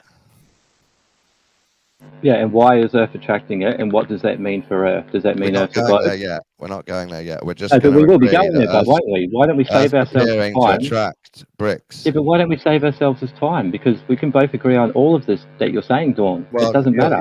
You're jumping around and you're not agreeing. You're trying to be semantic and say, no, it's not No, attracting. yeah, I'm trying to be semantics because I'm preparing for what's to come. When you go, you're like, well, obviously that only is You're the wrong case about because what's of to this. come. What's to come is us discussing the shape and What's how to this come is the shape attraction of the to Earth Earth. doesn't have to be a plane and down in one direction. That's the next bit. Once you agree, Earth attracts things towards it, or appears to. I agree things fall, and I agree things seem to accelerate when they fall, and why they accelerate I can't say for absolute certainty. I won't go into that realm. I'll say I have a belief of why they do so, but not, you know.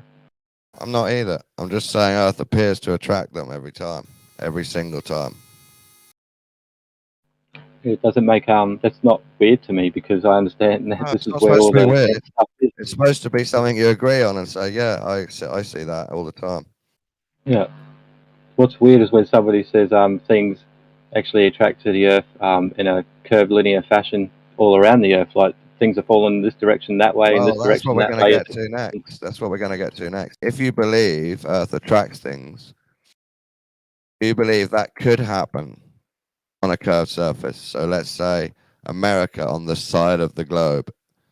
If this thing, Earth, is attracting heavy things all the time towards it, yeah, do you think America would pull a brick in sideways towards it? It's another type of when we are down, a talking different down direction. If we're talking ifs, yes. If we're talking ifs, you can do a lot of things with ifs. So you actually understand the globe model better than Jim because you understand this is possible on our model. If it was a globe. I totally understand. Yeah, why wouldn't it be? Your model's based upon imagination and philosophy and conceptions, man. Like you can make anything happen in your model. It just needs to be convincing enough for the people to believe it based on whatever you need to do. Jim claims it's impossible in any completely impossible. It couldn't. If I had something in real world that I thought gave it substance, enough substance that I think, oh yeah, okay, so it's more than just conceptually possible. That seems to be real. If Earth was attracting heavy things to it, and it was a sphere, would that make living in Australia upside down to the UK perfectly fine? Because when you get there, you're not really upside down. The whole down and up is flipped. If that was actually truly what was happening, it would be happening for a specific reason, obviously, and that reason would have to be something to do with whatever you want to call it. You call it gravity, however you want to say gravity works. Obviously, it would have to be working in some kind of way to negate these effects taking place. But that's the funny thing, isn't it? When it comes to these things and things like rotation and all these different vectors or speeds and such of things that just aren't really fitting, and they don't show that you can't actually detect that, see that, or experience it, but apparently it is constantly and always happening in some way, right? That's funny, don't you think? You don't think that the simplest answer could be that maybe it's not actually happening? Maybe that's actually simpler to think like that. Because why would we have to think like that and use any of that apparent knowledge in any form of practicality in the real world? You don't need to use that in the real world. You don't need to calculate for it or anything like that. None of it affects your life ever. You don't have to account for gravity in the real world, are you trying to say? Well, what are we saying gravity is? Are you saying gravity is the acceleration towards Earth? Obviously, you have to account for how things fall and things like that, okay? If that's what you're calling gravity, that's fine. How a car moves, you need to know the weight of it and the friction and all that. Yeah.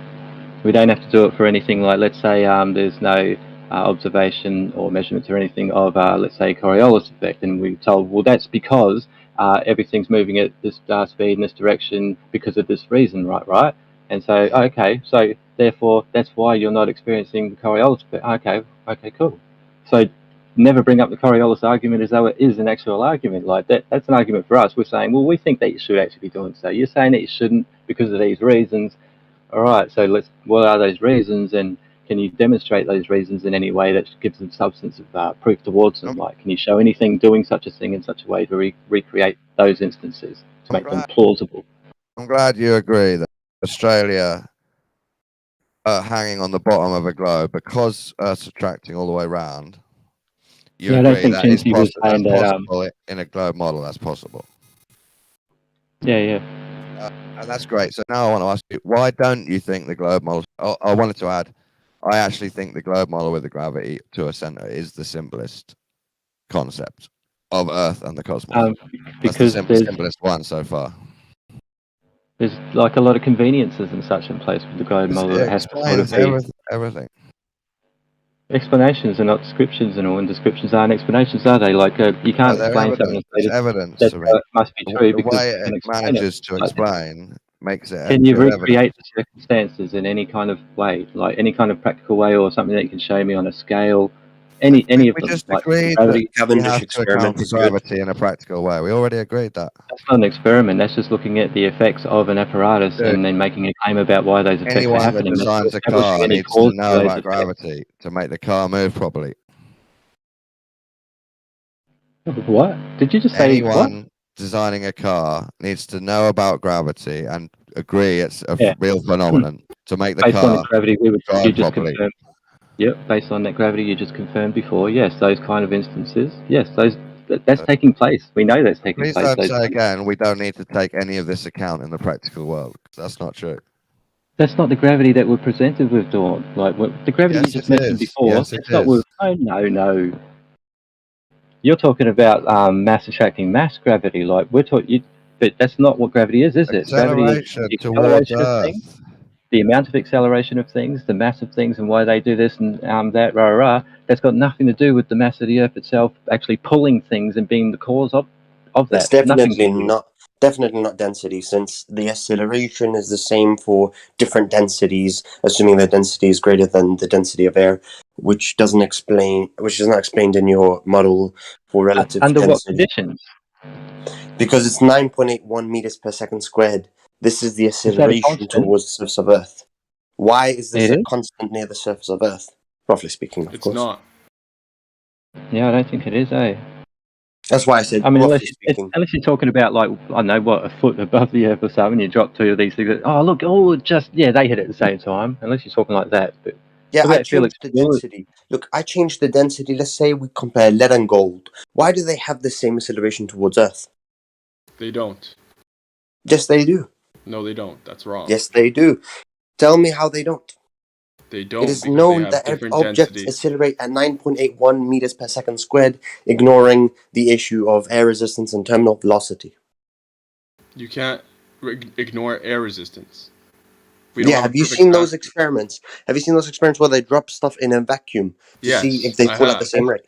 I have, and they don't do it from high. How do you explain that using relative density? Listen, they don't fall at the same rate. They just don't do it high enough for you to notice the difference.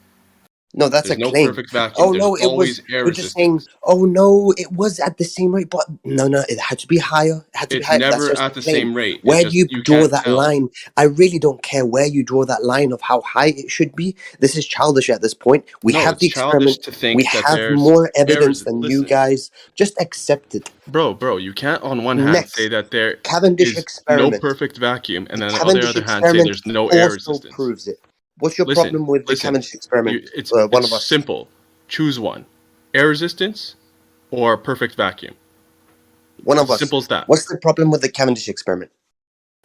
Which Cavendish experiment? Answer old matey's question first. I'll send it. Sorry, are you going to choose one? Air resistance or perfect vacuum? Let's go. Air resistance in relation to the Cavendish? Air resistance in relation to anything falling. Cavendish isn't measuring anything falling. Cavendish is not a good experiment. Why? Because it's not, number one, done in the vertical direction. Because it doesn't support. Number two, they don't have an independent variable that they childish at this point. I'm going to ignore people like this. I'm going to send the experiment for people who are genuine and done. Number two, You would they like don't to accept it, introduce a accept mass it. and then just take it away again so you could see the effect. Number Skip three, to they 11 don't control for minutes temperature and pressure. and 26 seconds. Bro, Temperature and you can't- pressure. To the guy that was talking before, you can't honestly say that the things are falling at the exact same rate when you know damn well that there is no perfect vacuum. Be honest with yourself. Those are two different things, two different No, issues. they're not. I did say ignore air resistance and the issue of terminal velocity. Yeah, you can't ignore air resistance when you can't get rid of air resistance because there's no perfect vacuum. I mean, you can get rid of it. You don't need a perfect vacuum. You just need a near perfect vacuum. No, you don't, because either way, unless it's perfect, you can have the drag to weight ratio affecting things that are more dense, which are going to fall faster because of air resistance.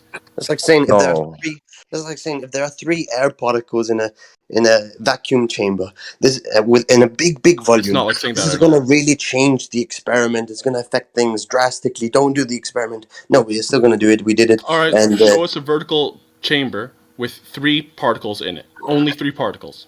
You can get rid of don't the strawman air me with bullcrap. resistance. You can take 2 balls that are the same volume but different densities. Yeah, I'm not going to argue about such a silly topic. I'm going to move on. Cavendish experiment. because you're wrong. This is the second piece of evidence. The third piece of evidence I want to mention is the centripetal motion of objects in orbit. How do you explain that using relative density? Come on. Objects in orbit. Wait, what orbit? I'm late. When did we all establish and agree to You orbit? see the moon orbiting the What Earth. the fuck happened? Let's be honest with ourselves. You see the moon orbiting the Earth. No, I don't. The word you're using is just a bit weird, man. We see the moon moving around. Yes, definitely. Oh my god, are you guys gonna reject every piece of evidence? No, we're You gonna have make no you evidence, prove bro. your When you fucking can see it. assertion, fucking clown. What When did you I can miss? What see are it. y'all doing with this? Oh my god, you can Don't see be this. a retard again. Even things you see. You know what? Screw this.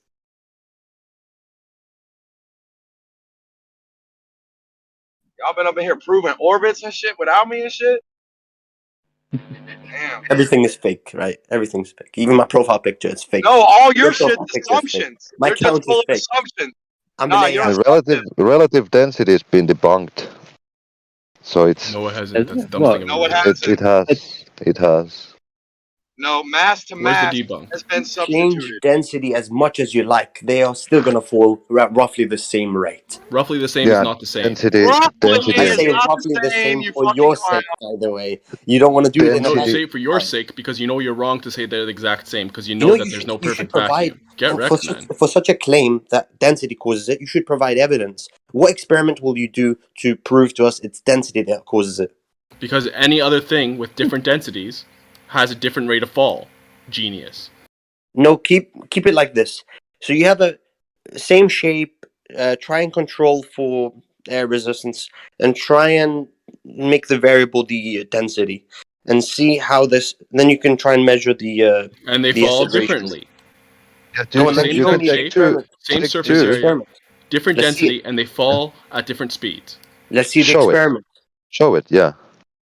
Bro, you haven't seen you could do it yourself. Take a Sure, bottle. it's your He claim. hasn't Take done a it. bottle filled with hasn't sand, and another bottle filled with ball bearings. Melman, and you drop know them, what he told me? Drop them in He the told me- water Hey, of your stop tub. interrupting him, man. I'm trying to hear what he's He saying. told me that you have to use a Hey. very, very high place. He said very high place, but You now don't even no. need to. You For don't need to, and himself, I'll he's tell got you how. lower standards. Okay? He's got Go to these your double bathroom. standards.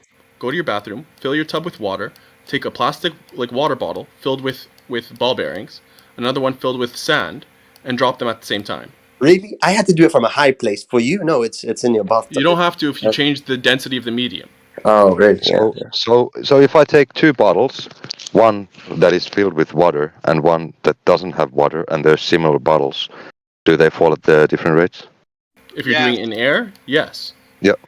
Do they? They do.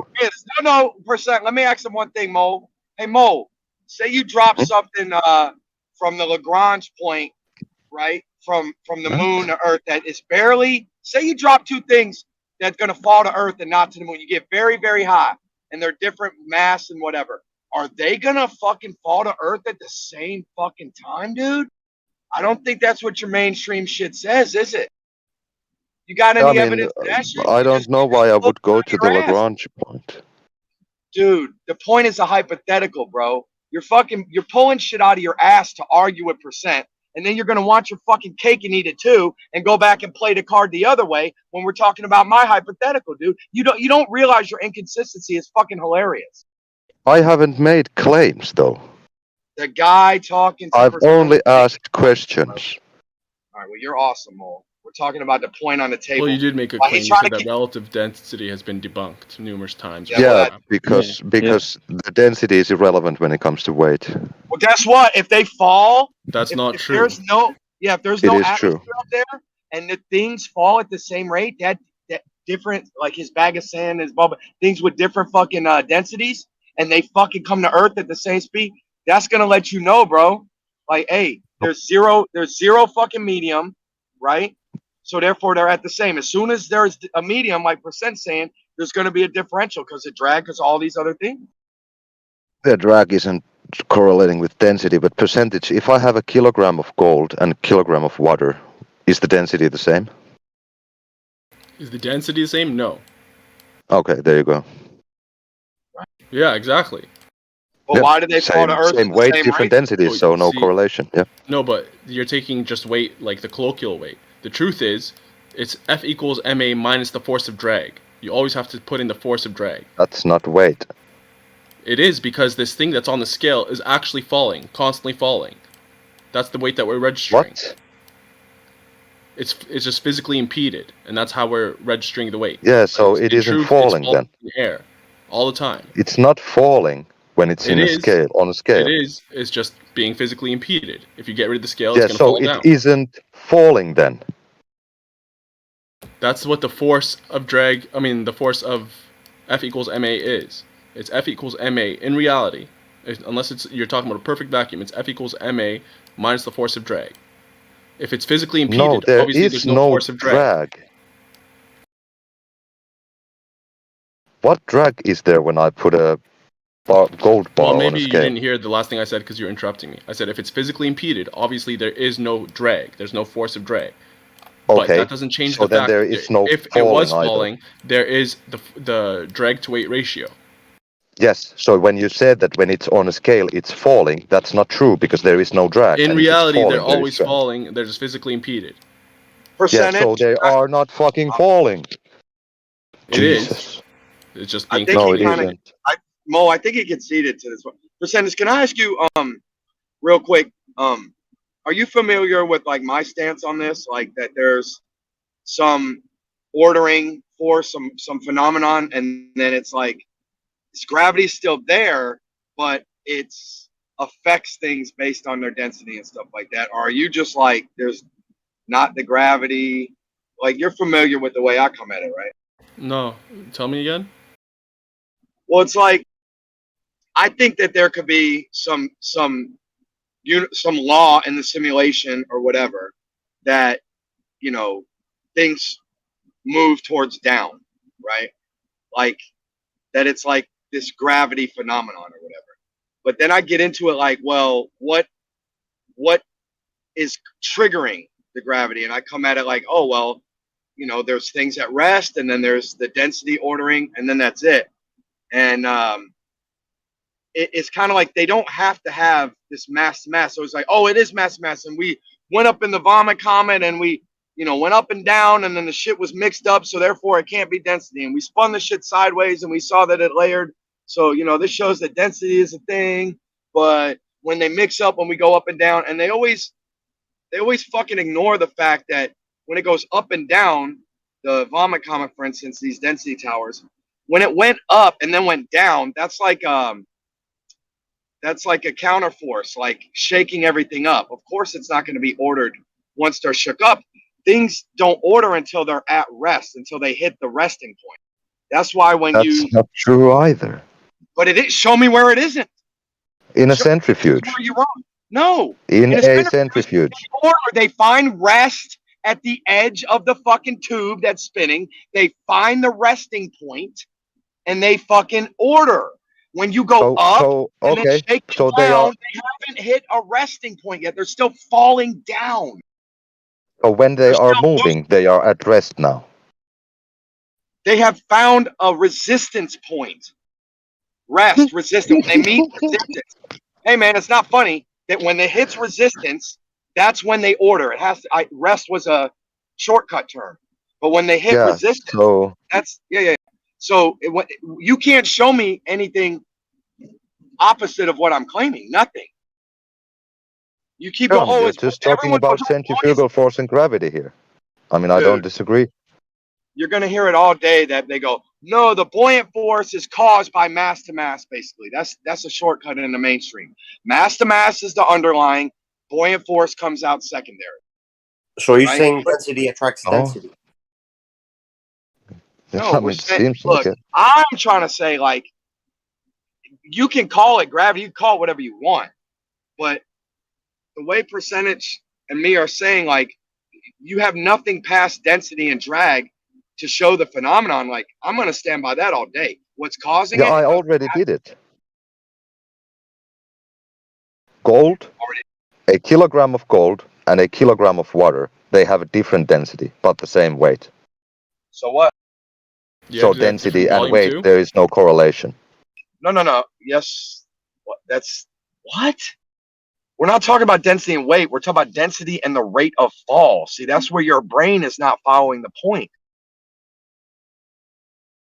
Density and rate of fall? I mean, I said that relative density is debunked because it doesn't correlate with weight.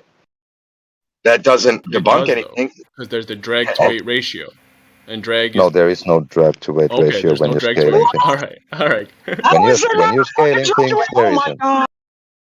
Sure, show me drag to weight ratio on a scale. So denser things don't fall faster. That's I'm talking about on a scale. But no, just like, let me get your answer. Denser things don't fall faster. Is that what you're saying? No, but it doesn't depend on density. All right. Wow. What does it depend on then? Because if you have two density things, is mass same per size, volume. You same can change surface area. mass or volume. Hold up, you have two things, same size, same surface area. What's it depend on? What do the drag coefficients depend on? On the shape. The drag coefficient depends on the shape? Among things, yeah. Yeah, that's one variable. No. Yeah. No. What about the medium? No? The drag coefficient is different for different materials. They could be the same shape. But So- shape percentages though. So It doesn't matter. The material doesn't matter. It's the shape that matters. I'm saying they both matter. Obviously, if they're the same shape, same surface area, then the shape isn't an issue. Then you have the drag coefficient, which differs by material. That's why different things have different drag coefficients. And the material difference is a difference in the shape. Wow. Okay. If it isn't, I got bow out. So what's the difference between wood and steel? What if the when it comes to wood drag and the steel coefficient? had the same surface area? I'm asking you a question. I'm asking you a question. What is the difference between the surface when it comes to drag coefficient between wood and steel? What if the wood was smooth? I know. I'm asking you a as question. steel. That's not a question. hypothetically nothing. We could say hypothetically nothing. Yeah, you can have the wood smooth, like sanded, to be as smooth as the steel. Yeah. What's your point? But you can put the same, variable. That's what I'm saying. That the material is irrelevant. It is the shape. No, the material is not relevant because the drag coefficient tells you which one has more drag because of the drag to weight ratio. Things that are more dense have what's it called? A faster speed, a faster acceleration because of the drag to weight ratio. No. All right, have fun dropping a ping pong ball and, a steel ball and seeing which one goes faster. Yeah, which one has the bigger drag? Because the steel ball is a lot smoother than the ping pong ball. Not what it's about. It's not about what's smoother. It's about what's more dense. Oh, it's just density? Lord have mercy. I gotta bow out, man. I mean, I can have a lot of Google, more dense things. what affects the drag coefficient. Yeah. Yo, you guys are the ones that need to be Googling. You said that there's no difference in shape when it comes to steel and wood, so I mean,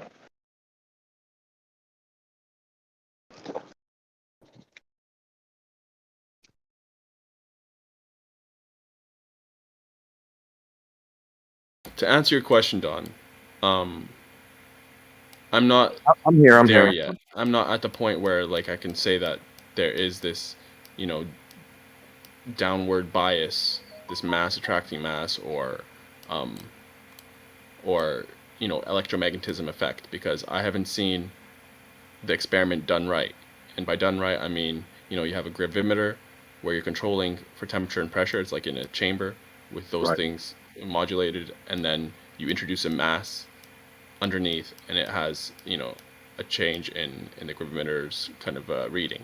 If that was done, then I would definitely say, yeah, there is like there's some sort of effect brought up by introducing this mass, whether it be you know, I have like an seen inherent electromagnetism or whatever That's else. been done. Yeah, I've seen them put, let's say, a scale on a table, something weighs 10 pounds. Then they put, like, let's say, 100-pound weight under the table, and it makes the 10-pound thing pull down a little bit more, and it'd be like 10.1 pounds or something, for an exaggeration. I've never seen it reliably. I saw a GIF where it had like a Oh god, there goes the goalpost. but I've never seen 4K, 360, 8K, and Mailman, fucking I sent 300-hour Do you have a live. video of it? I don't know if he's Mailman? being that. for He's not drag. being that. He's not being that goalpost moving. He just, I think he's being honest here. No, He he has- isn't. Once I see a video where it's like done like that clearly, you have a gravimeter or a vertical Cavendish apparatus, then I will scale. gladly concede that there is some sort of effect that's causing this. Would a scale be enough? Why a vertical? That makes no sense. What? Yeah, horizontal would be cool too. Either one would be cool. But percent, I think they've. I mean, you know, I'm skeptical. looked at it. Video, I've never an found old video of it happening. It's very homemade. Like, you can do this homemade. It looks pretty. Let's just say legit, man. This looks pretty legit. Like, What does? Yeah, but there's 'Cause cuts I in the haven't seen a video, video of and it yet, and I've been looking. there is a video of it. What do you mean you've been looking? It's like Please one show of the me. best results. It's right there on YouTube. Post it. I'm Okay, gonna I'll get it post it and again. post it. What are the requirements? Do you have a requirement for the length of the video, or the like what does it have to be 4K, or is Just give me I the best require video. that it doesn't show gravity. Ideally, it would be an uncut video. Yeah, where there's they a video. introduce the mask to get rid of it. It and is have uncut. It was only the thing, sped up, the thing and there's a on clock. the It is gravimeter showing posted. the You can different go readings. and check it. There's Yeah, a it's right there. timestamp, 11:26. But does it show gravity? Yeah, it shows shows, attraction between two objects. Well, I'm not accepting Well, that. 4 objects actually. It's there's something wrong. It's not 4K. Did you do And it in I'll be honest Germany? with you guys, I don't care who rejects this experiment at this point. This is actual proof, whether you don't like it or you put your head in the sand. This is real proof. Scientific community is not debating gravity. It's so obvious. It's not a topic for debate. No, it's not. Yeah, You wish. scientific. Just shows you how corrupt the scientists are, that they're all agreeing on something. Just watch the video. He's trying to curtail conversation. Nothing to see here. Yeah, no argument allowed. Got to accept a gravy tea. It's just annoying. They reject space. They reject gravity that you see every day.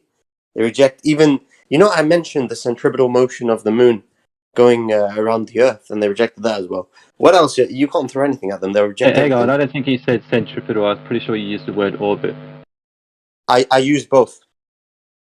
Yeah, orbit sort of implies something beyond what, you know. It's like, yeah, you can go there if you want, but no. Same thing, really. Not Well, really. no, not Something really. moves. Try to And the context is the conduct same. or imagine an experiment that couldn't be discarded or disagreed with. Can we imagine any experiment or any results to any existing experiment that one couldn't throw out? Yeah, plenty. Like refraction. You can see refraction in a lab. You can see the mutation of bacteria, how they evolve. If No, you I mean, take I mean antibiotics the for too opposite of long what or you're use them. answering. Sorry? About I mean, entropy. can any of us dream up an experiment or point an existing experiment that we couldn't pick holes in and say that's not right? Would you say high pressure always goes to low pressure? And that's Yeah, more like Do an philosophical. experiment, Right. Well, that's philosophical, is it? Okay. Yeah, it's not really. I wouldn't really talk about it here. Okay. I just thought that every experiment that you tried to show otherwise fails. I don't know. Is that true or not?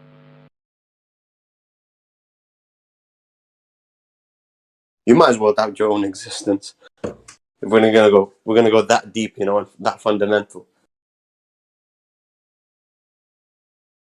That fundamental shouldn't that be where you do go? You should be going to as fundamental as you can, man. That's where you want to go. Well, there's a limit for physics, and then there's philosophy. That they deal with different kind of We should questions. understand those limits, shouldn't we? Yeah, so we don't fall into the realms of adhering to things that are actually probably more philosophical than actually physical, you know? Yeah.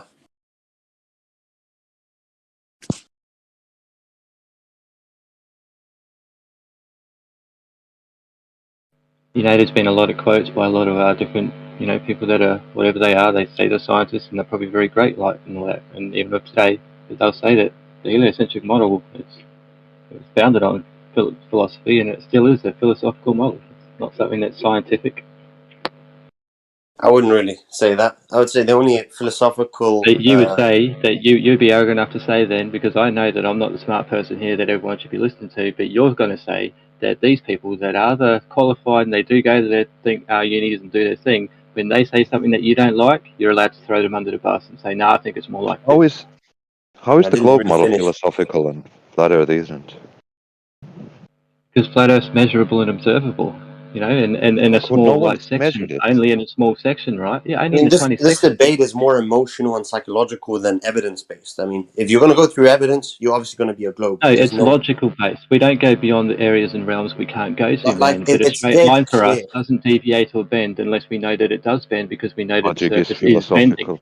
Until we know that the surface is bending, then we can only say that we believe it's doing such a thing. No, there's plenty of evidence. It's dead clear. I'm not really here for, you know, Yeah, convincing. evidence. You can have enough evidence, but no proof, man. Courtrooms will It's not accept going to evidence. work. You know, I noticed that flat earthers, they don't go by evidence. It's more emotional. Otherwise, I would have converted so many. We go by proof, man. Does the evidence have enough substance of proof? No, they say this, but that's not really true. Some of them are genuine, but a very small number of them. Well, does high pressure go to low pressure? We say that there is enough evidence to support enough proof towards such a thing that, yeah, high pressure does go to low pressure unless it can truly be shown otherwise. That's what we say. What do you say? Why are you mentioning pressure? Are you talking about the dome, the firmament? I'm just saying that as an example. It's just a simple example. Everyone can understand that example. I'm pretty sure what high pressure moves to low pressure. That's what it does. No, I wasn't talking about pressure, so I don't know why I you understand that, but it's just an example. It's just an example of what? Of a of statement? whether you are being genuine and like maybe if you are being or genuine, you know, you might just simply be being a bit foolish right now, you know, not actually thinking about it properly. But if you did, you'd realise that, oh yeah, high pressure does go to low pressure. That is what happens, and that is what it does. Oh no, hang on, not in all instances. It actually doesn't do it in this instance because of, and then you're going to tell us To why. ask a question, how do you decide which things like high pressure going to low pressure you do accept, and that's a sort of rule that doesn't require even testing, and other things like mass attracting mass aren't rules and they are false? How do you differentiate which one's going to be which? The one that's going to be repeatable and a constant. But and unless in a certain circumstance that's said to be happening, in which is not verifiable in any other way, but conceptually and philosophically and by faith and trust and all that kind of stuff. Okay, so if I could show at some stage high pressure not going to low pressure, that would, and I could repeatedly show that. Absolutely. What would that mean for it? I would think that there's potential and possibility in the fact that there's something, there could be other things going on. So yeah, let's work with that. Okay, but until so then, why would I adhere? There's multiple demonstrations of high pressure not going to low pressure, particularly if you apply a force, electromagnetic or otherwise. Yeah. Yeah. Okay. So we're applying. Yeah, because that's something that I can understand can be doing that as well. But is that what's applied in the model? Is that what the model's saying? Which it seems like you're sort of have a different. No, I get you, man. I'm with you. I'm with you on it. Just eggshells, isn't it? I'm with you. I agree with what you're saying, but I'm just saying, does the model say that as well? Like, because if the model's not saying that, then we can't be using that. Well, you can't be using that as a reasoning, then, can you? Unless, why wouldn't they have presented that already? Why wouldn't they have said, it'd be something like this, unless they really need to have this mass attracting mass gravity for some reason, because that's actually supporting something very specific, namely the shape of the object in which they're saying is true. To me, that's why they need gravity, the gravity that they're proposing and all, I have a question. So, what is the difference between submitting data in the form of an image using a camera compared to submitting data in the form of length in meters using a meter ruler, for example? You've got two different scientific instruments. One is a ruler, another is a camera. If you're going to doubt images, then you might as well doubt every scientific paper out there and experiment and all the data collected for everything. Where do you draw the line? This is just trust issues, psychological. So you've seen a picture of Bigfoot, right? That's so different. I'm just saying, you've seen This is a it, yeah? scientific institute of scientists. So Called it NASA. depends upon who's taking the picture. Is that what you're saying? Unless you're qualified to be honest and truthful, This then is you're not some allowed to have a random. say. You're not allowed to throw your hat in the ring and have a bit of a. This is like some random creepypasta kid talking No. about this thing Oh, called okay. How you Bigfoot. going, Mr. Random Creepypasta Kid? What's doing, bro? You What I'm know, saying is, according to your logic, let me apply it. I'm going to reject my every logic. scientific Your paper. logic is to support and adhere to people that are qualified to tell you the truth. And unless people are qualified to tell you Yeah, the so truth, you're not going to basically, listen to all them. experiments, all research papers out there, they're all fake. I have to doubt them. You have to be consistent, by the way. Don't just doubt the image of All? Earth. You have to doubt What do you mean every by single one of all? them. That's a So big now word to you use. don't All. know that refraction is true. You don't know that that's true. You need to actually see it yourself. You need to verify it yourself in a lab. There are so many things you have to verify for yourself. Yeah, What else exactly. can I Yeah. think of? Yeah, everything you know or you thought you knew in science, which you haven't verified yourself, you need to verify it now. You've gone back 2,000 years now or whatever. Because you Well, if we're can't trust talking any the globe, paper. if we're talking the globe, there's not much. There's no science. There's not much that needs to be done to verify it scientifically. And obviously, Because you can't trust Google because Google gets it from the scientists and the paper and general knowledge of the public. And schools, you can't trust what you learned in Which school. scientists are you talking about? You call these people that you say are scientists, and maybe they are even. That doesn't also mean that they can't lie or be fooled themselves also and be expressing information that they Innocent think is until true. proven guilty. You've heard this expression. That's how we work in society. Exactly, yeah. Especially in science. Innocent until proven guilty. I don't care about other people. When it comes to science, I do trust your data and experimentation. Yeah, but you also would have to trust your ability to discern the knowledge for yourself in the real world, right? To understand that it is that's why I said about the high pressure to low pressure. Has that ever been shown to be otherwise? That's why I personally would say that's a good thing to say that is a law of nature, and that's something that no matter what any human says, that is what happens, right? And to say that oh no, in this circumstance it doesn't happen because gravity does this and rah rah. Well, that to me is a little bit arrogant to say that and just use that, and Hang to on. not even. Give me 5 seconds. I just need to charge my phone. Wait. All right, man. See, here's another one. As far as missing data, like I feel you on the respecting the data, the experiments, the innocent until proven guilty, all that. That's really cool. But sometimes there's claims that are made that are just assumptions. They're never evidented, and they're just taken for granted. Like the distance from the mass is going to affect the rate of fall, like how close the two objects are from each other. So let's say you're up above the Earth 50 miles, up above the surface of the Earth.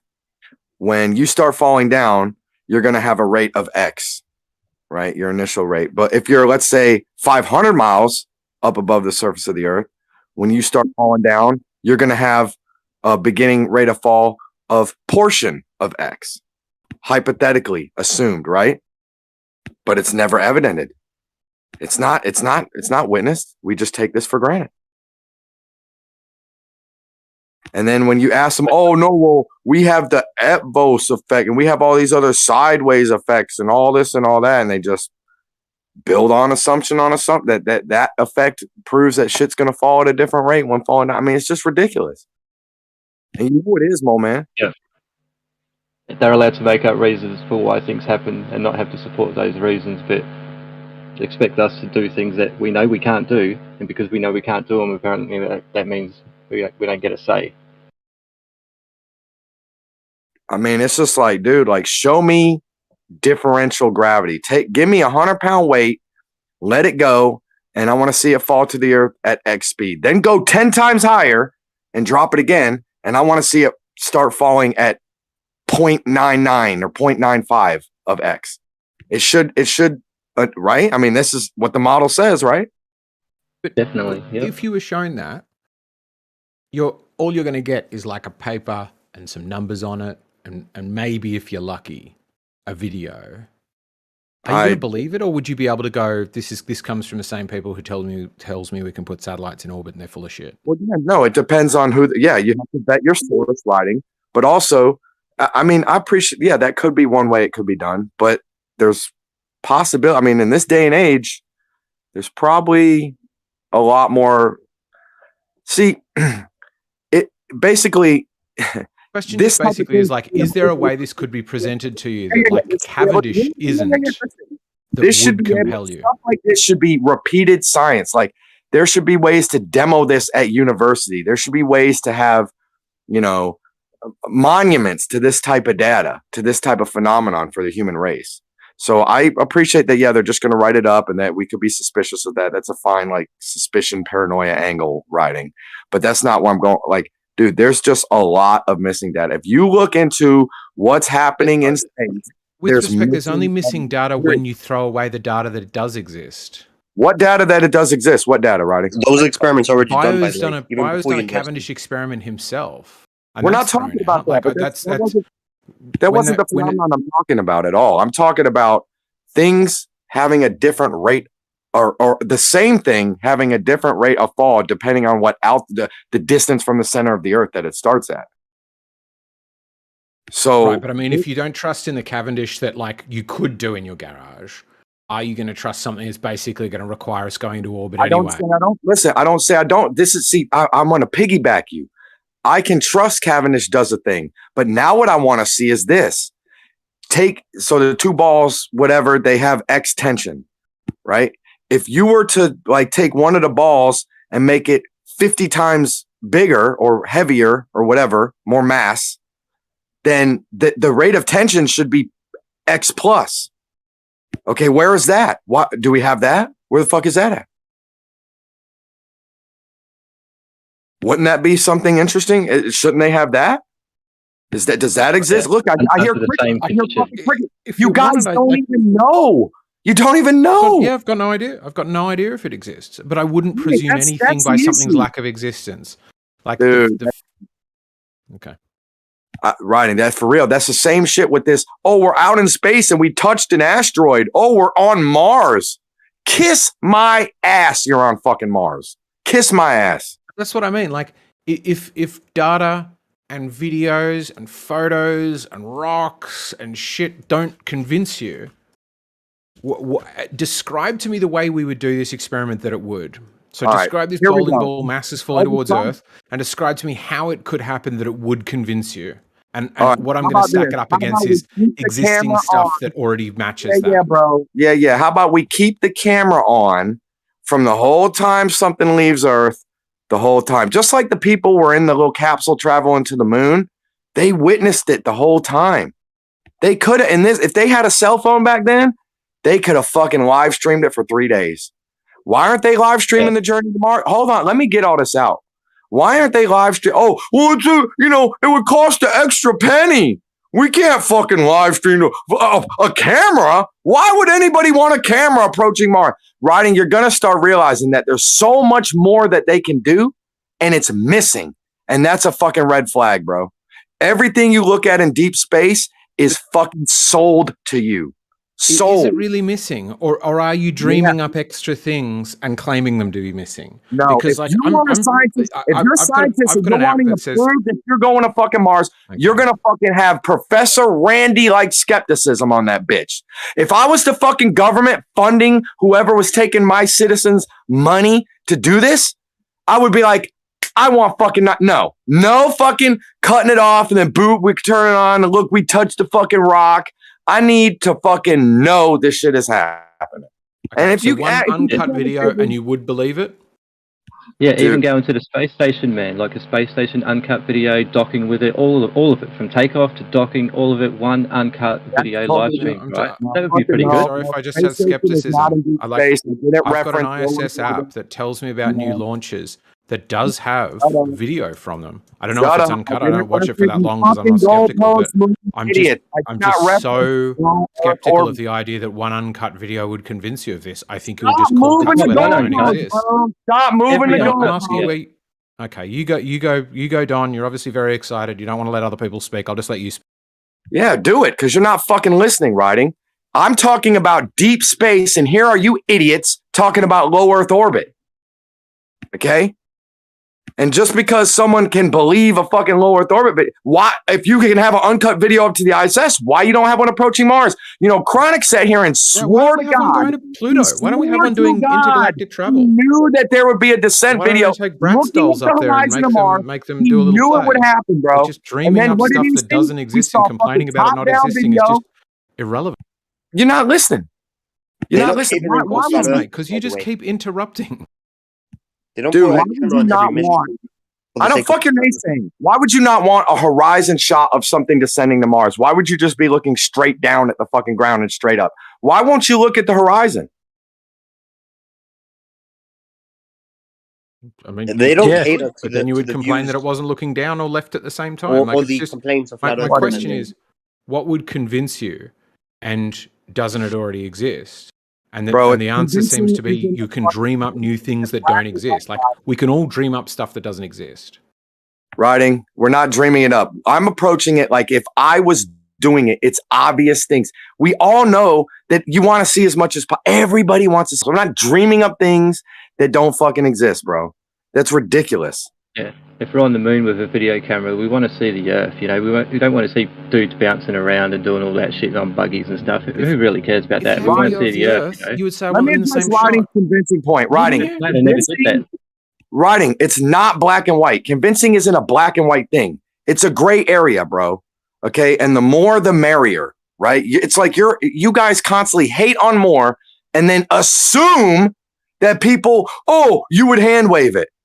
No, you're scared that I would hand wave it. That's why I'm trying to ask. Like, what set the stakes ahead of time? What would convince you? And so far, you're saying like one uncut video. Great. Anything else to add to that? Yeah. Some there could be some spontaneous videos of it. Looking up, like trying to do more validation of looking back at the sky, like looking up into the Mars sky and looking back. It doesn't have to be uncut, but there could be more abundant footage of not just close-ups of rocks, right? Of other ways to validate this shit, like looking up at like the stars, the sun, the position of the sun, where the Earth is, all this type of shit. Like you could show a little bit of like when they have a lander and an orbiter or whatever, like you could show more of them looking out than just that fucking. There could just be more. Period. More, and the fact that there's not more. Is there ever a point that there couldn't be more? Oh yeah, I'm sure. That there could be a point at which you could say no more. It is not possible nor reasonable to ask for more. Yeah. So do you remember when that guy used to like say he was a magic person and he would like put the book in front of him and then magically the page would turn because he was, without moving his face, very precisely blowing a breath and flipping the page? Yeah, he was debunked by James Randi, yeah. Yeah, well, when Professor Randy put the styrofoam all around it and he fucking couldn't do it, there ain't no more to be done. There's no That's more when there's no more. That's when. I just feel like you could say, well, I want to see the same thing in a different way, or what happens in a vacuum, or what happens if he's on Mars when he does it, or I want an uncut video, that video was cut. Okay. Riding, you're right. But listen, my point is twofold. One, that would be enough for I wouldn't need, there could be more, but I wouldn't need it to convince me anymore. On top of that, in the scenario I gave, the guy tapped out. Okay, so there's no more. Once that guy taps out and says, okay, Randy, you got me, there ain't no more. He tapped out, bro. It's over. You get it? Right. So what would this tapping out look like? If somebody's taking these bowling balls and different things up into outer space and dropping them, they're doing this whole long, it's going to be a month-long live stream, isn't it? Because it's going to take a while to get into outer space. Low Earth orbit takes you, a few hours, but the further and further up you get, the longer and longer it takes. That's then there's a point at which who taps out. Tell me what the tapping out looks like. Right. So that's where I go like, hey, I want uncut video. Here's the money for it. Here's the device for it. Here's the batteries for it. I just need you to keep this video on approaching Mars. And then the motherfuckers are going to go, okay, excuse, we're tapping out. We can't do it. And I'd be like, oh, surprise, surprise, something that you should easily be able to do. You should be able to blow the page with no problem like you promised, and you're tapping out.